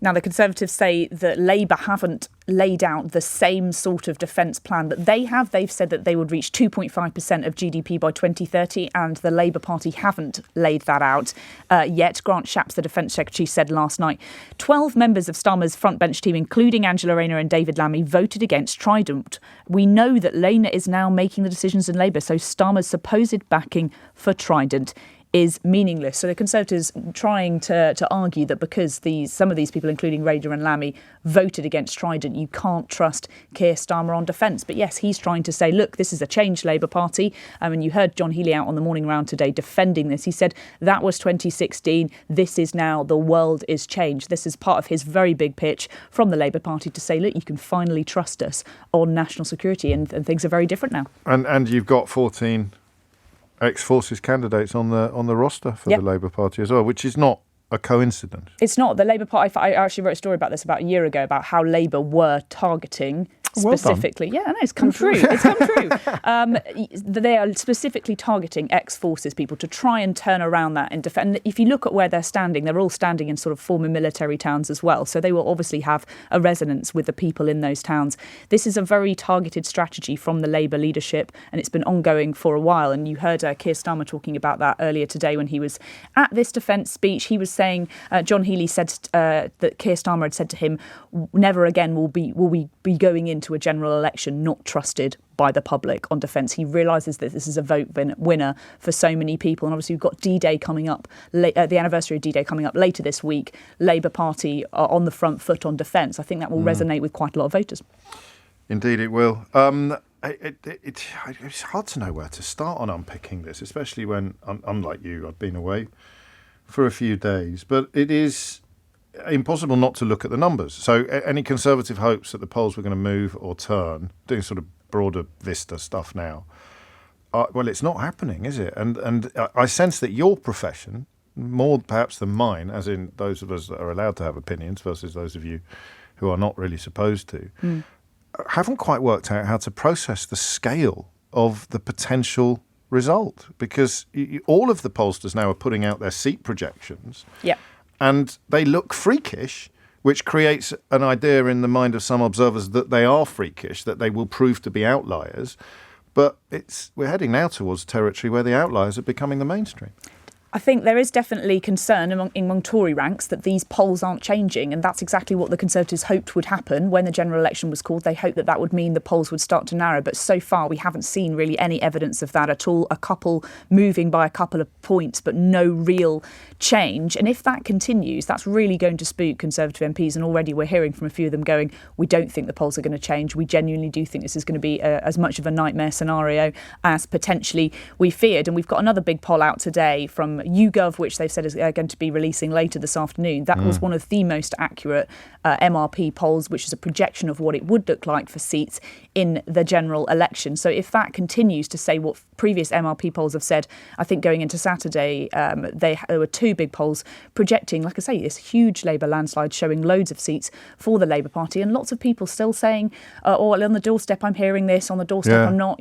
We're not seeing that sort of landslide result for the Labour Party. We heard Victoria Atkins, the Conservative Health Secretary, yesterday on the morning round saying the only poll that matters is the general election. Pollsters have got it wrong before, and of course they have. But these polls... But they'll all be gathering around every single one that's being published. If it begins to turn, then she'll change her tune pretty flipping quickly. Definitely, and she seemed incredibly upbeat and optimistic. And of course, I guess you have to be going into election to be optimistic. But look, and I hate to mention the F word on your show, James, but Nigel Farage is making an emergency press conference later today in Westminster, and there is some speculation that he might decide to stand to be an MP for the Reform Party. If that happens, that will only squeeze the Conservative vote even further, and potentially completely change some of these prediction polls that we're having. Maybe Nigel Farage, after running 7 times, could he be 8th time lucky and get a seat? Who knows? Is the Dolphin running? The Dolphin. Yeah, because he got beaten one time by a dolphin. I just wonder if that might have influenced. Perhaps he's found out that the dolphin has died, or the dolphin won't be running, so he thinks possibly it's safe to have to get in there. Eighth go. Well, thank you, Natasha. Always a pleasure. And we'll certainly be hearing more from you in the coming weeks, possibly even on LBC in the coming hours. It is now 12 noon. 4 minutes after 12 is the time. You're listening to James O'Brien on LBC. Change of direction now. I can't bring myself to talk about Kemi Badenoch's toilets. It's just not a subject that I think the Secretary of State for Trade should really be concerning herself with at this point in the political cycle. If you think it's a matter of epic importance, then I'm sure other people will pick up on it. But I'm drawn towards a couple of stories that knit together similar themes about young people voting. I just checking there will be young people listening, won't there, at the moment? Not you, Keith. It fascinates me. So we've got a lad in at the moment who I was interested as a 17-year-old what he would think was worth talking about today.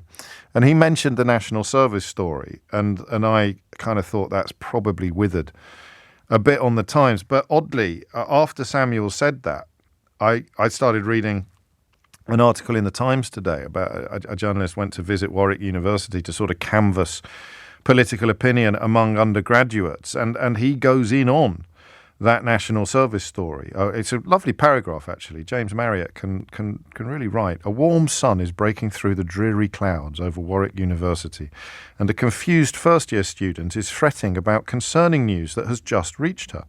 The government's planned inscription of young people into the army. Obviously, it's conscription, but inscription is in quotes. And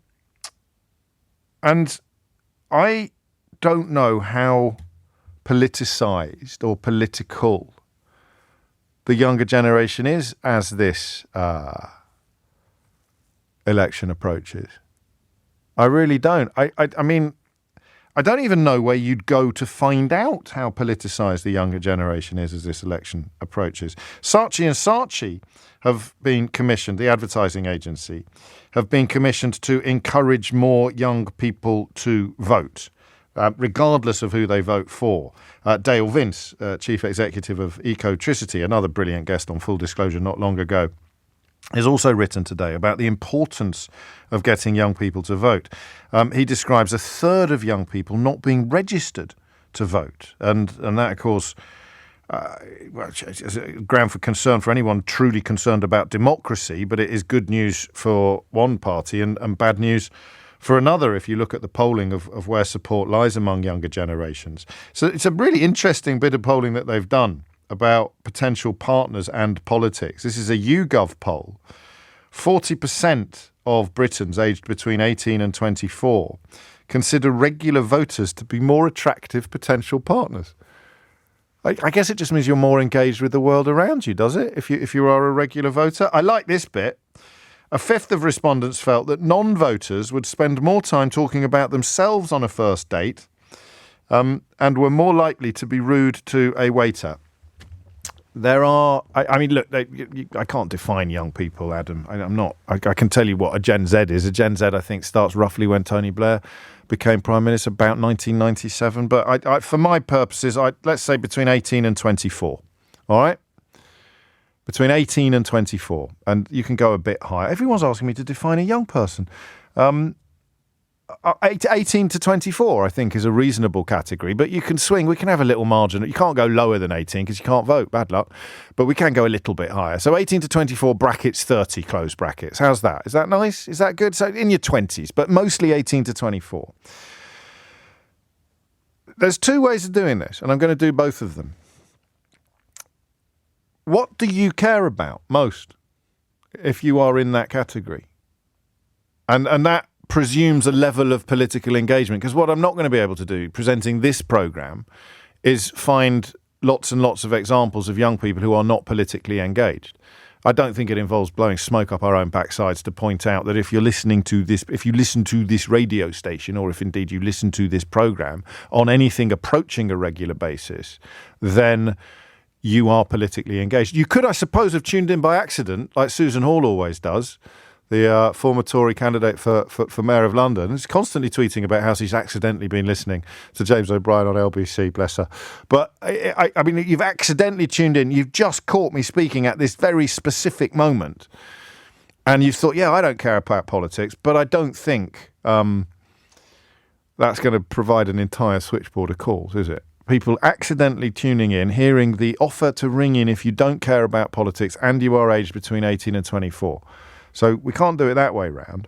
But if you are aged between 18 and 24, if you are young, 18 to 24, brackets 30, close brackets. If you are youngish, what are you voting for or against? What are the issues that most define your priorities going into this election? Because we spend a lot of time, I think, inevitably, perhaps, partly because of my age, and partly because of the sense of time passing, we spend a lot of time looking at the attitudes of much older people. So I want to try and get some young people on to talk about what matters most to you and whether or not there is a political offer on the table at this election that you consider to be attractive. All right, so book your place now. 0345 6060 973 is the number that you need. But here's something I've been meaning to do for a while as well. This is the other side of the same coin. I think that the most depressing stroke dangerous element of political discourse at the moment is the repeated claim, often made in good faith, sometimes made in very bad faith, that all politicians are the same. All politicians are the same. They're all as bad as each other. That, for me, is not true. I think it's fairly obviously not true, but it's a question of engagement, isn't it? If you're not massively engaged, then you will probably think of politicians as a homogenous group of people. And every time a politician gets into trouble or humiliates themselves on the radio, you will find yourself thinking, God, those politicians are blooming awful, aren't they, those politicians? God, those politicians. I worry that creates a lethargy, particularly among young, but not exclusively among younger voters, is that if you let the dog run, the all politicians are the same dog run, if you let that story take hold, if you let that narrative spread, then you reduce the likelihood of your own vote, I think. Why would you bother voting if all politicians are the same? So I've sent out the request for young voters to tell me what they want, what they care about, what they feel about the current offers before them on the table, 03456060973. How would we, as older listeners, or indeed presenters, how would we persuade that not necessarily young member of the electorate that it is worth voting? So tell me, let's pretend I can't be bothered to vote. I've got better things to do. I think all politicians are the same. They're all liars. They've all got their noses in the trough. They're all in it for themselves. They're all incompetent. They're all ridiculous. None of them will talk about the stuff that really matters. And then you insert the stuff that you think really matters. Why would I bother voting? Why would I bother voting? The offer to young people is quite starkly different, isn't it? The Tories are going to sign you up for national service, and the Labour Party at the moment are going to give you the vote when you're 16. But does that land? Does that matter? That's what I want. I want those two things.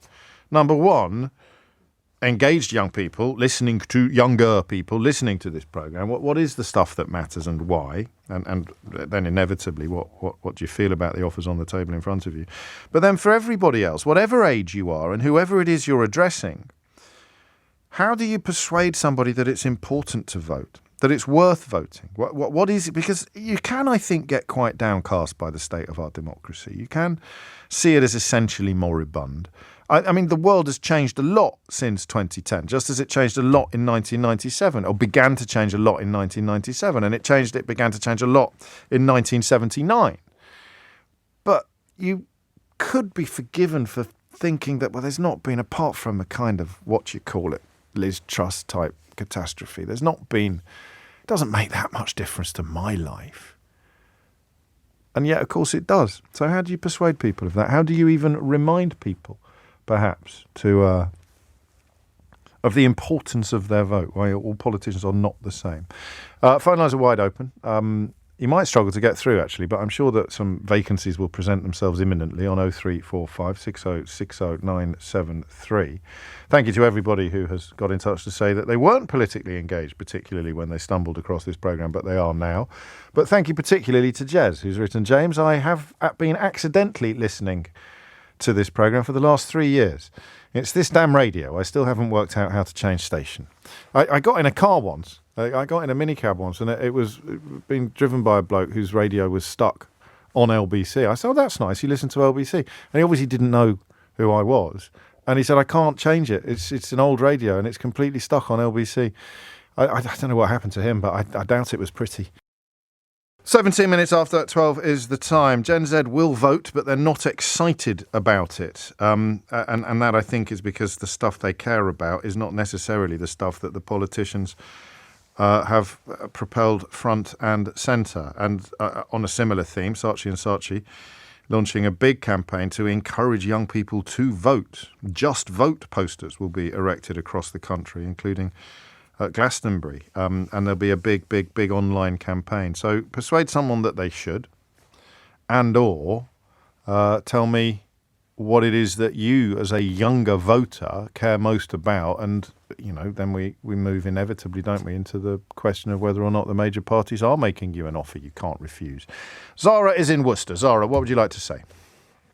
Hi, I've just moved off from my postgrad at Worcester University. I've just done teaching in FE, and I've had a placement in Worcester. So I'm 21. I really went through all of education and just went straight through it. But now I'm currently teaching at a sixth form college. You can teach 18-year-olds when you're 21? Yeah. Good grief. I had no idea. I know. It's pretty unconventional, but I really enjoy it. But good for you. Just go. Yes. Thank you.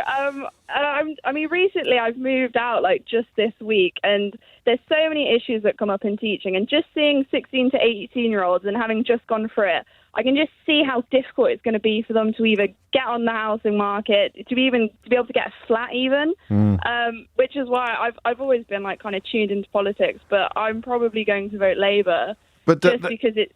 Go on, sorry. No, you carry on. Just because there's not great options, but at least there's something there. Voices like Zara Sultana's is kind of the reason I want to get Labour in, just so those working class voices are actually heard.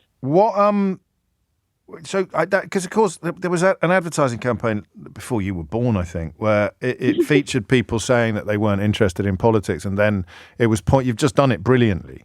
It was pointed out that everything is politics, and you just picked on housing. But so young people probably don't feel, the people you're teaching, I'm not really going to let it pass that you're coming on as a 21-year-old, as an expert on what young people think because you teach them rather than because you are one. But we'll let that slide. Do you think that some of the people you're talking about maybe don't realise that their access to property ownership, their access to housing, could depend on who's in Downing Street, could depend on who's in government? Yeah, I would agree. So, just 16 to 18-year-olds at the minute, they're very just kind of focused on day by day. They don't really see the wider picture. I think I was quite lucky when I was 16 and kind of knew I had that path I was going into, and I wanted to go into photography and teaching. I was lucky in that aspect. But watching 16-year-olds today, they really don't know. Like, even when they go to a careers fair, they're not sure what path to take, and they're really they're not aware of the politics around their futures and where they can go forward with it. So having to talk to them and giving them my experience, having just come out of education myself, I'm still in it. I'm trying to lead them to pathways that are, one, financially viable for them, and two, that they will actually be able to get success out of them.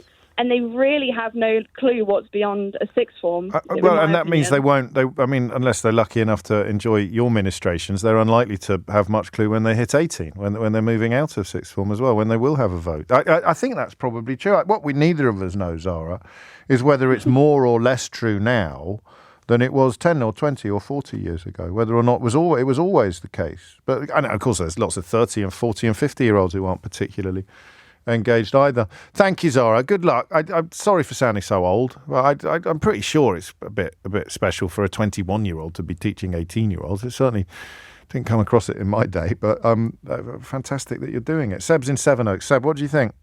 Hi, James. Hello. I'm good. I am 20, nearly 21 years old, and actually this is my second time calling into your show on LBC. Excellent. Thank you. You're welcome. I was just going to say that I am someone who's been politically minded always for a very long time, and my politics, and that is really not always a good thing, because it does make you feel more depressed about the state of things and how the decline has been going on for 14 long years, and my politics are definitely on the left wing, and I'm always speaking to people my age who, to their credit, are perhaps a bit more tuned in than I'd say other people around the country, because I go to university in Brighton, I go to the University of Sussex, and lots of my friends, do feel the Tory fatigue that we've had since 2010, and, are... No, that's all fine. I understand what you're saying. So what are the things you care most about, as it were? So my biggest priorities are climate change and investing in renewable energies, and having essentially a green revolution of this country's infrastructures, because the way it's currently going, with Sunak absolutely repealing the he's still committed to net zero, but there's a story today about Rees-Mogg and Liz Truss encouraging him to abandon net zero completely as part of the sort of electoral process. This is just it. And then when Liz Truss was actually PM, Jacob Rees-Mogg, I don't know if you remember briefly, and it was for like 2 days, wanted to push solar farms, but Liz Truss herself was against it. I'll take your word for it. Yeah, no, it was October and her short window. But my biggest But that's very common for your generation, I think. Climate change and in general, and sustainable energy, net zero in particular, they are huge. I think the more you spread it over generation, the more likely that is to be at the top of a list of priorities the further down you go the age range.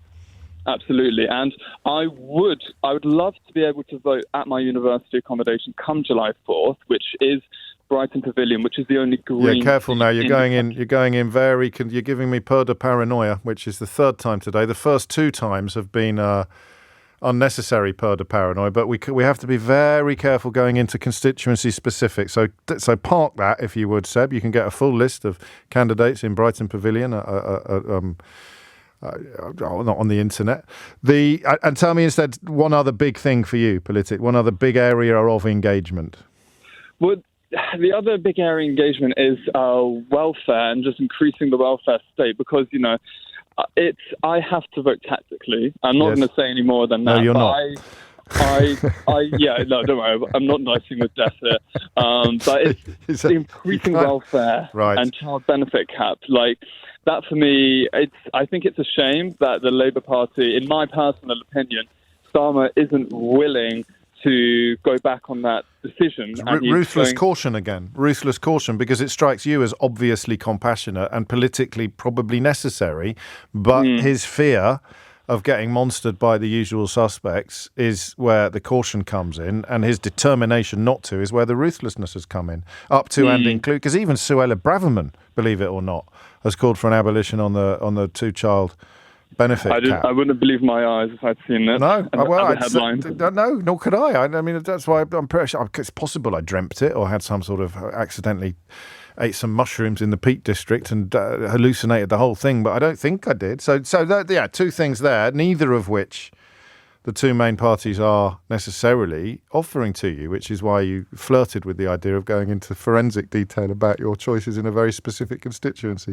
But I'm glad that you didn't. So, yeah, I mean, some people listening, some older people listening will be of the view that you might change your opinion on growing the welfare state when you move further into the world of tax paying, but there's plenty of us who do pay tax who agree with you. So I don't know that it's fair sometimes to suggest that being young makes you a little bit more idealistic about what society can look like. Maybe the young people are the most honest. 26 after 12 is the time. Tom's in Upminster. Tom, what do you think? Hi, James. Thanks for having me on. You're very welcome. My first time calling into a radio station ever, slightly nervous. Fantastic. But I had you never tried to win tickets for the summertime ball on Capitol or anything like that. Absolutely, I didn't. This is how I talk to young people, Tom. But anyway, yeah, thanks for having me on. I think that I had to call in because when you were mentioning exactly the topic we're talking about now, it was pretty much word for word the conversation I was having with my friends in the pub last Friday. Wow. Where we were sat there as a group of 7 or 8 of us, all from quite similar backgrounds, but doing lots of different things in work. And it was funny how mixed everyone's reaction to the general election was. Yeah. I'm someone that's quite invested in politics and have been interested in A-level, did journalism, and all that kind of thing. I've got friends that are in the police. I've got friends that are in the NHS, in teachers as well, that actually won't be voting because they don't see a party that really represents them or can provide anything for them. What are they looking for, do you think? I think the key, I think, I mean, this isn't necessarily to speak for them, but I think the key is we've come through such a polarizing kind of period of time with Brexit and all the stuff that's going on in America, that politics was seen as very kind of loud and entertaining and kind of scary, instead of being like results driven. I think that's probably the biggest thing for me. So it's one of those where I think there's the stuff that they care about. So like your first caller alluded to, the getting on the property ladder, all that kind of thing. And you're seeing politicians, I mean, whether this is a fair analysis or not, but you're seeing more about culture wars and toilets. Yeah, exactly right. I think today's news, you literally are, actually. Yeah, no, exactly. I think also it's a case of young people are kind of seen as somebody or a group that you have to just win over as opposed to actually provide for. Like that whole thing of like national services. Oh, has Rishi done that? How did that go down on Friday night? How did that go down on Friday night? Well, it was a laughing stock. Everyone just joked about what they would do if we got called up and that kind of thing. It's terrible, really. But ultimately, that's the main offering of Did you see the footage of Jack Grealish with one of those confetti guns? Have you seen that? I did see it. Yeah, that was my favourite contribution to the debate. Someone just posted, "This will be me if we have national service," and it's Jack Grealish accidentally setting a confetti gun off in his own face. I love that. I mean, that made me feel young again, actually. Would that idea that I touched on a moment ago hold among your peer group, that all politicians are the same? Not like if you dig into it, but that perhaps explains some of the lethargy that you describe. I think exactly right. Yeah, I think that there isn't really a kind of pure representative from any of the parties that are currently out there. And that's something they need to address. Because I if I'd been in the pub, well, first of all, wouldn't have been rude enough to come over and join in your conversation, obviously. But I passionately believe that's not true. But I'm 52, so some of the things that are measurable, the results, affect me very directly. The younger you are, the more you're approaching politics from a sort of ideological or theoretical position, and you can't really turn on your telly without hearing someone talking about immigration or toilets, and you're sitting there thinking, well, these are not things that matter to me. And it's probably true across a lot of that generation. This isn't me being silly, all right? A list of the candidates, a full list of the candidates in Brighton Pavilion, the constituency just mentioned by Seb in Sevenoaks, are available on lbc.co.uk/candidates. Does anyone else? I'm just chatting to my colleagues now. You talk among yourselves for a minute. Does anyone else have purdah paranoia? Or is it just me? Do you have it? Do other presenters have it? They should have it. It's better to be paranoid, right? Because they are coming to get us. It's not even paranoia. They are coming to get us, aren't they? Sort of, if we make a mistake. Amelia Cox has your headlines. It is 33 minutes after 12. A moment, if I may, to talk about Rob Burrow, the rugby league star and latterly motor neurone disease campaigner. He fought the disease for about nearly the last 5 years of his life. His wife Lindsay and his 3 children, of course, will be mourning his passing today. His death was announced yesterday. But I told you that I happen to know for a fact that Rob would have appreciated this angle. And I asked you how on earth I was going to bring the favourite subject of this programme, Brexit, into marking the passing of Rob Burrow. And I'm going to tell you now that I got a message off Rob not long ago, and I'd forgotten about it until I just checked my correspondence last night when the news broke. And he told me, I'm going to read it to you because it's a lovely thing that he wrote. This is going back to January of 2020. And for reasons that I won't go into, Rob got in touch with me to say thank you for something. And he said he knows the show. He says, I learned more listening to you than I did in my entire time at school. Although I must admit, he says, I'm a die-hard Brexiter. Please don't hate me. Listening to your debates always makes me second think my decisions. And we stayed in touch throughout. He came on the programme, I don't know if you remember, in April of 2020, and Lindsay came on more recently. And we got back in touch a few months later. I replied to a message that he sent me. I said, absolute pleasure, Rob. Let me know if I can do anything else. And then I added, now, about that Brexit business, because I thought now's the time for me to start having a dialogue with him about that Brexit vote that he cast in 2016. And here's what he wrote, and this is what just broke me last night completely. He just replied, if I'm alive 10 years from now, then we'll have that chat. Thanks again. And of course, he won't be.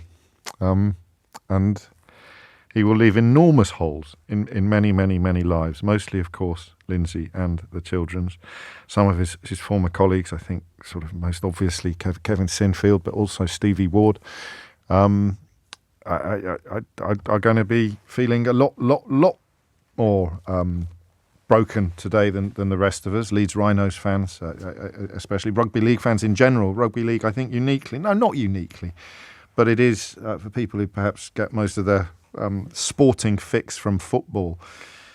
He's a rare figure of someone whose respect among opposing fans was off the charts. 1982 to 2024. I said it before, and I will in conclusion say it again, that we use words like legacy and legend all the time in this business, but sometimes they are barely adequate to describe somebody who has just passed away. And I think that is very, very, very much the case with Rob Burrow. 12:37 is the time. Back to young people and voting, or indeed to the defusing. Well, hey, I'm saying this is something that needs to be defused. You might say it doesn't need to be defused because it's true. But the idea that all politicians are the same drives a form of lethargy that is dangerous because they're not all the same. I look at America. Oh, imagine if someone said, I can't choose between Joe Biden and the convicted felon and adjudicated rapist Donald Trump. But there are, or there are people who say, do you know what? I prefer the convicted felon and adjudicated rapist Donald Trump. So if you allow the idea to take hold that they're all as bad as each other, really bad stuff can happen. Max is in Sheffield. Max, what would you like to say? Hi, James. How are you? Very well, Max. How are you? I'm all right. I'm just finishing off some revision for my university finals this week. No, you're not, mate. You're on the radio, completely ducking your university revision for your finals later this week. Yeah, probably trying to dodge it a little bit, to be honest. I was going to touch on sort of a bit of voting intention. I sort of hark back to a trip that me and my mates had to the pub the other week. Oh, yeah. So about 8 of us, and 7 of us are fairly... we're all from very different backgrounds, as you sort of get at university. We're all fairly central and have very similar politics. And I have one friend who is significantly more right-wing than the rest of us. Okay. Do you know why? Well, I'll get on to it. Okay. So the thing is, we were talking about who we're going to vote for in the next election, and he says, I'm probably going to vote Conservative. So we sort of start to probe into it a little bit. And what we realise is, he doesn't actually have any sort of motivation for voting Conservative other than the fact that he's from a Conservative area, right? Yeah. And we're sort of thinking about it, and we're saying, so actually on your point of not all politicians are the same, we're thinking, why may someone vote for a Conservative councillor? Or, sorry, not a councillor, an MP. Candidate, yeah. And so we're thinking about this, and we sort of came to the conclusion that the only real justification that you can have is if you've got a fantastic local MP, which you do get, because there are genuinely some fantastic Tory MPs that do a good job. Unfortunately, they've been thinned out by Boris Johnson, Brexit, and the terrible running of the Conservative Party. But there's still a few that remain. Yes. And we think that's largely the only justification. So we ask him, so who's your local MP? And as you maybe could guess, he wasn't able to answer the actual name of the MP. Yeah. But I don't think, unless I've missed your point, I wouldn't be surprised to have that same experience with a 55-year-old or a 60-year-old. Well, what I was going to get onto was because we reckon that largely his political views are determined by those of his parents. Yes. So the people that don't actually take the time to go research into their things themselves will be led by their parents or what they hear on the closest news media. I think that can be really toxic for young voters who maybe they're not as active when they go out looking for information. They won't take the time to listen to LBC or the radio. Again, there'll be plenty of older voters who don't either. What would be the things he cared most about, just out of interest? And then I'll ask you the same question. So, because he's in a minority for the age group of 18 to 24. I think he's in a minority of 8% of the electorate, which is an extraordinary figure. It's an existential figure for British politics, let alone whatever party it is you prefer. But if you said to him, what matters? What's the stuff that matters? What would he say? Well, we did ask him this, and he said his first thing he said was immigration. Yeah, there we go.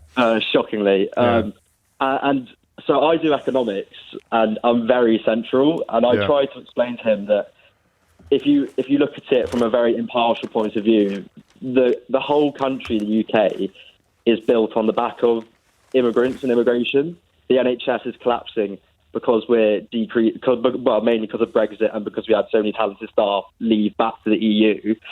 But it's an intoxicating drug, isn't it? That idea we need fewer foreigners. And today Keir Starmer is calling for less immigration, and business groups and one of the unions that gives Labour the most support are queuing up to tell him how badly Britain needs foreign workers. So, it's not just your mate that is caught up in this trap, is it?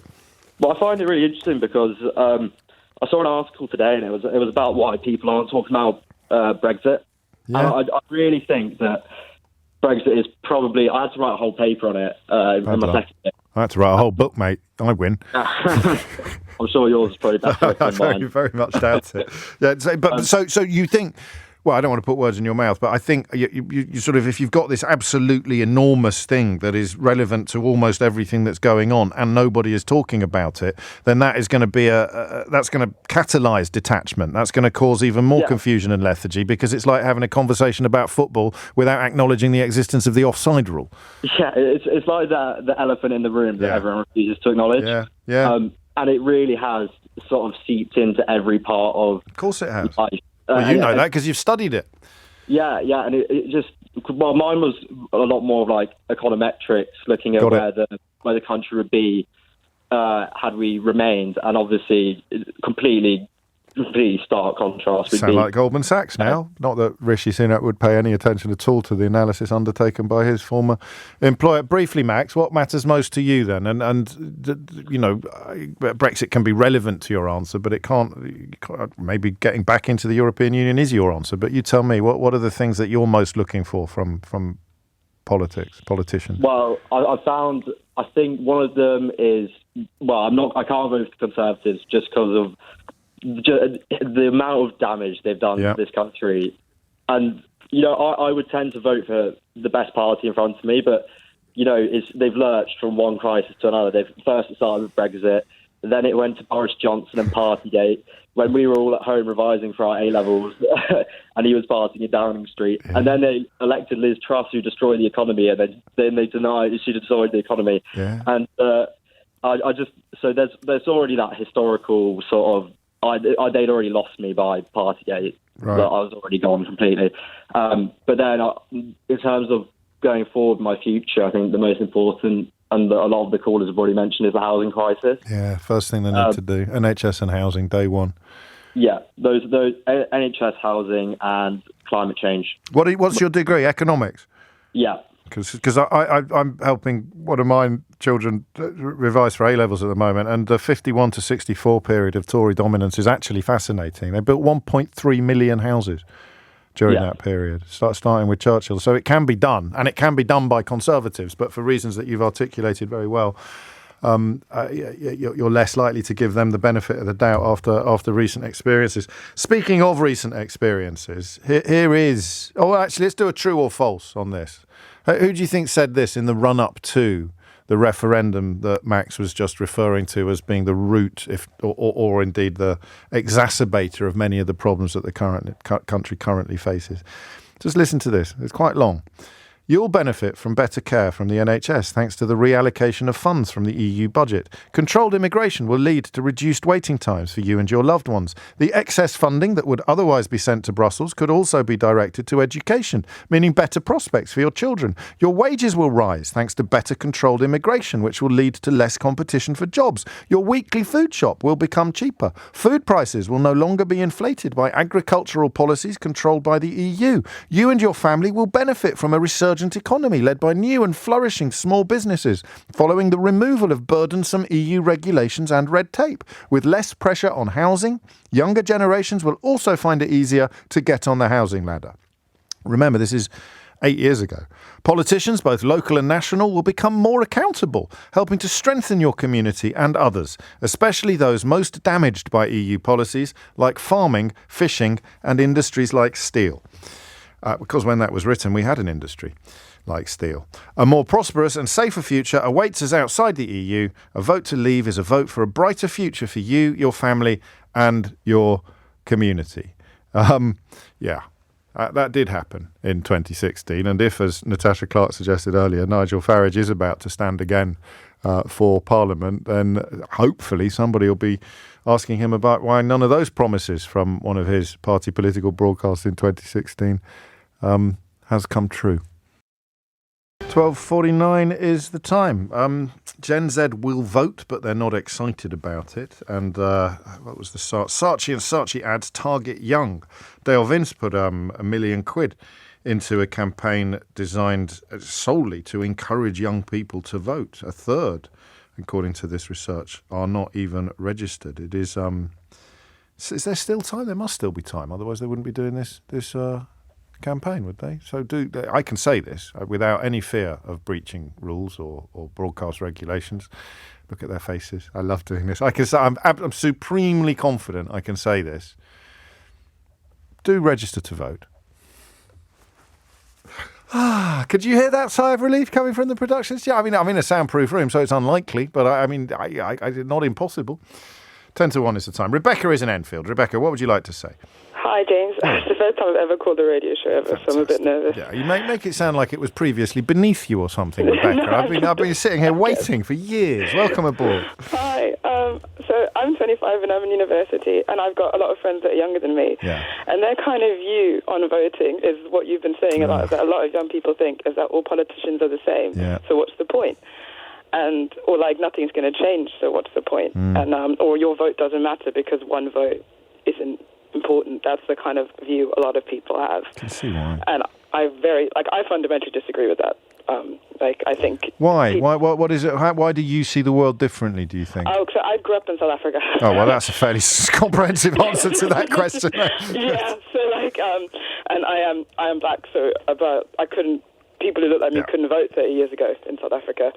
And so my view on politics has always been be aware. I'm not deep in, but it's like be aware, because if you don't exercise your right to vote, you're likely to lose it. Is kind of how how I think. Yes. So when I get kind of frustrated, so I've got a friend who's about 21, and she's obviously grown up entirely with the Conservatives as her leading government, and even though they say they don't hate young people, it's just very hard not to think they have a genuine dislike for them. Yes. It's a constant kind of, okay, they don't really acknowledge that they have opinions, or even Brexit, even though that's not a big part. It is a big part because the whole kind of functioning of the UK changed because of it. But there's no acknowledgement of what it would mean for people who will actually be affected by the decisions that they're making, or only wanting the older kind of going for the older vote, and not thinking that in 20 or 30 years the people you need to vote for you are not going to vote for you if you've been basically if they look back on their national service, for example, and think, how dare you? I'll never forgive you for this. It's just, and because I was talking to her about national service, because I heard it and I was like, that is the most ridiculous thing I've ever heard. Well, and I can see a version of it that would make sense, but that's not the version that's being made reality, because a lot of young people work on weekends, or are, they need it to work to survive, because the cost of living crisis is not going away. So they need to work to survive. So I have some sympathy for your friend, though. So 7 when Cameron got in, or thereabouts. And she's born in 2004, I think. Oh yeah, so 6 or 7, 6 or 7 in 2010 when Cameron got in, and Labour has been in a bit of a mess over that period, over some of that period. Certainly the older she got, the messier it became. And it hasn't felt like they were. I bet it was different in 97. I bet people voting in 97 felt that they were voting for meaningful change. But Starmer hasn't created a sense of meaningful change, has he, yet? It just kind of feels like he's so... he wants to get the vote so badly. He's not willing to stand for anything. We're calling it ruthless caution today, Rebecca. It's a good phrase, though, right? It's a good phrase. Ruthless caution is quite good. Yeah. Yeah, it's kind of like, well, say something, or have some sort of opinion. It's very robotic, because I don't understand how you seem like you don't really care. And he must care, because I don't think you get this far without caring. Well, for sure. I guess could your friend's needle be nudged by a manifesto? You could come out with a proper offer. I don't think it'll be a manifesto would do it. I think I don't know. She needs to see things happen. She needs to see results. And even though I don't believe all politicians are the same, at this point, it's all very they're all kind of very reactionary and almost childish. They're kind of all poking at each other. Yeah. And it's oh, for God's sake, come on. We're not... we'll do that. We can do that on Twitter. You shouldn't be doing it yourselves. Your job is not to, have banter or be funny. I don't really care if you're funny, if you're, good at your job. I'm 25 years old, and I think you've just schooled pretty much the entire communications departments of both major parties. Banter is not... We don't want banter. We don't want, flipping... I mean, the Labour game has probably been better than the Tory game, but they are both childish. Say that, but they're on TikTok, because I'm on TikTok, and the Labour TikTok page is just like poking fun at the Tories the whole time, and it's not really much policy. So I'm like, my 17-year-old correspondent who joined the programme today for 48 hours was referring me to TikTok earlier. It's funny, like I get it's funny, but like I don't need you to be funny. I need you to tell me if I can afford a house. It's quite patronising, isn't it? Actually, here's some banter for you. Forget about your property problems. Do you think that, like, because I'm young, I can't see the actual problems? Like, do you think that the way to get me to vote for you is to do like a funny dance or have like funny edits? Because that's not really, that doesn't like, because anybody could be funny. Like TikTok is full of funny things. Yeah. So like, but it's not, doesn't seem to be full of like. So that is adding to the problem. Who have sort of like principles, your principles, plans, or like a plan. Ideas. I mean, Tom earlier, like, you know, earlier caller talked about results-driven politics, which seems for your generation, you've never seen it really. Everybody kind of has become like, you know, how the Americans are with all like their he's stupid or like he's old or sleepy Joe or all that nonsense. I don't really care. Like if you're like sleepy or like you've got issues, but like, can you do your job? Yeah. Can you make my life better? Can you make it? You're not getting that. That's absolutely brilliant. I can't believe this was your first time. You're an absolute natural. Oh, thank you. And there it is. So, I mean, you kind of hinted at it already, but briefly, what are the things you would want to be front and centre from on the table? So, NHS is a big thing. Yeah. Okay, just housing, obviously, because everybody would like to have their own home one day. And then also a big thing for me is like universal credit as a whole, as a way to like, I don't know, help people find jobs, like create more systems so people can find jobs that they can do, or like, I don't even know how to explain it. Like, just I make understand. I just want to turn the system back round into a job finding service rather than an unemployment punishment project. Exactly, because it makes you feel like, because I started university late. I did a couple. I didn't know what I wanted to do. So I worked for a while, and so I was on job seekers for a little bit. Right. And the way you feel is like, wow, I feel like I can't even speak about anything. I just feel so small. But nobody's really helping you to like. That's an ideological fix, isn't it? That's the approach that they take, and I'm not surprised to hear that was your experience, given the rhetoric that comes out of the mouths of the people responsible for the changes to the welfare state and the introduction of universal credit in particular. Rebecca, thank you. Brilliant. Do you know, my own producer said, I can't believe you've got so many young people ringing in. I said, what do you mean? You're my producer. You're not supposed to be surprised at the diversity of my demographics. It's what we do. It's why we come to work every day. Oliver's in Stafford. I've only got a minute. Oliver, make it sing. Hello, mate. I'll make it very quick for you. I'll say I'm a big fan of you. That's all right. I'm going to take a little more. In my circles, it seems to me that what my friends are telling me, and I believe this as well, go on. You know, like in my job, I go into loads of different hospitals. You know, I'm seeing how bad it is. Seeing all my mates busting their butts. You know, working 70 hours a week, and then you tune into PMQs or whatever, and it's just a big joke. Yeah. So you've got that all politicians, they're all as bad as each other syndrome. Yeah. How do they break that? How do they change that? There are some good ones. You know. That's what they've got to do. Just get them out there, get them front and centre, get them in front of the young people, and show them that they're not all the same. That some of them are better. Yeah.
Yeah. I wish we had longer.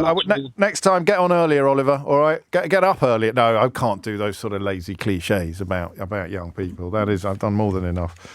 Thank you for that. I was also quite gratified by the ease with which we found an unending queue of young people.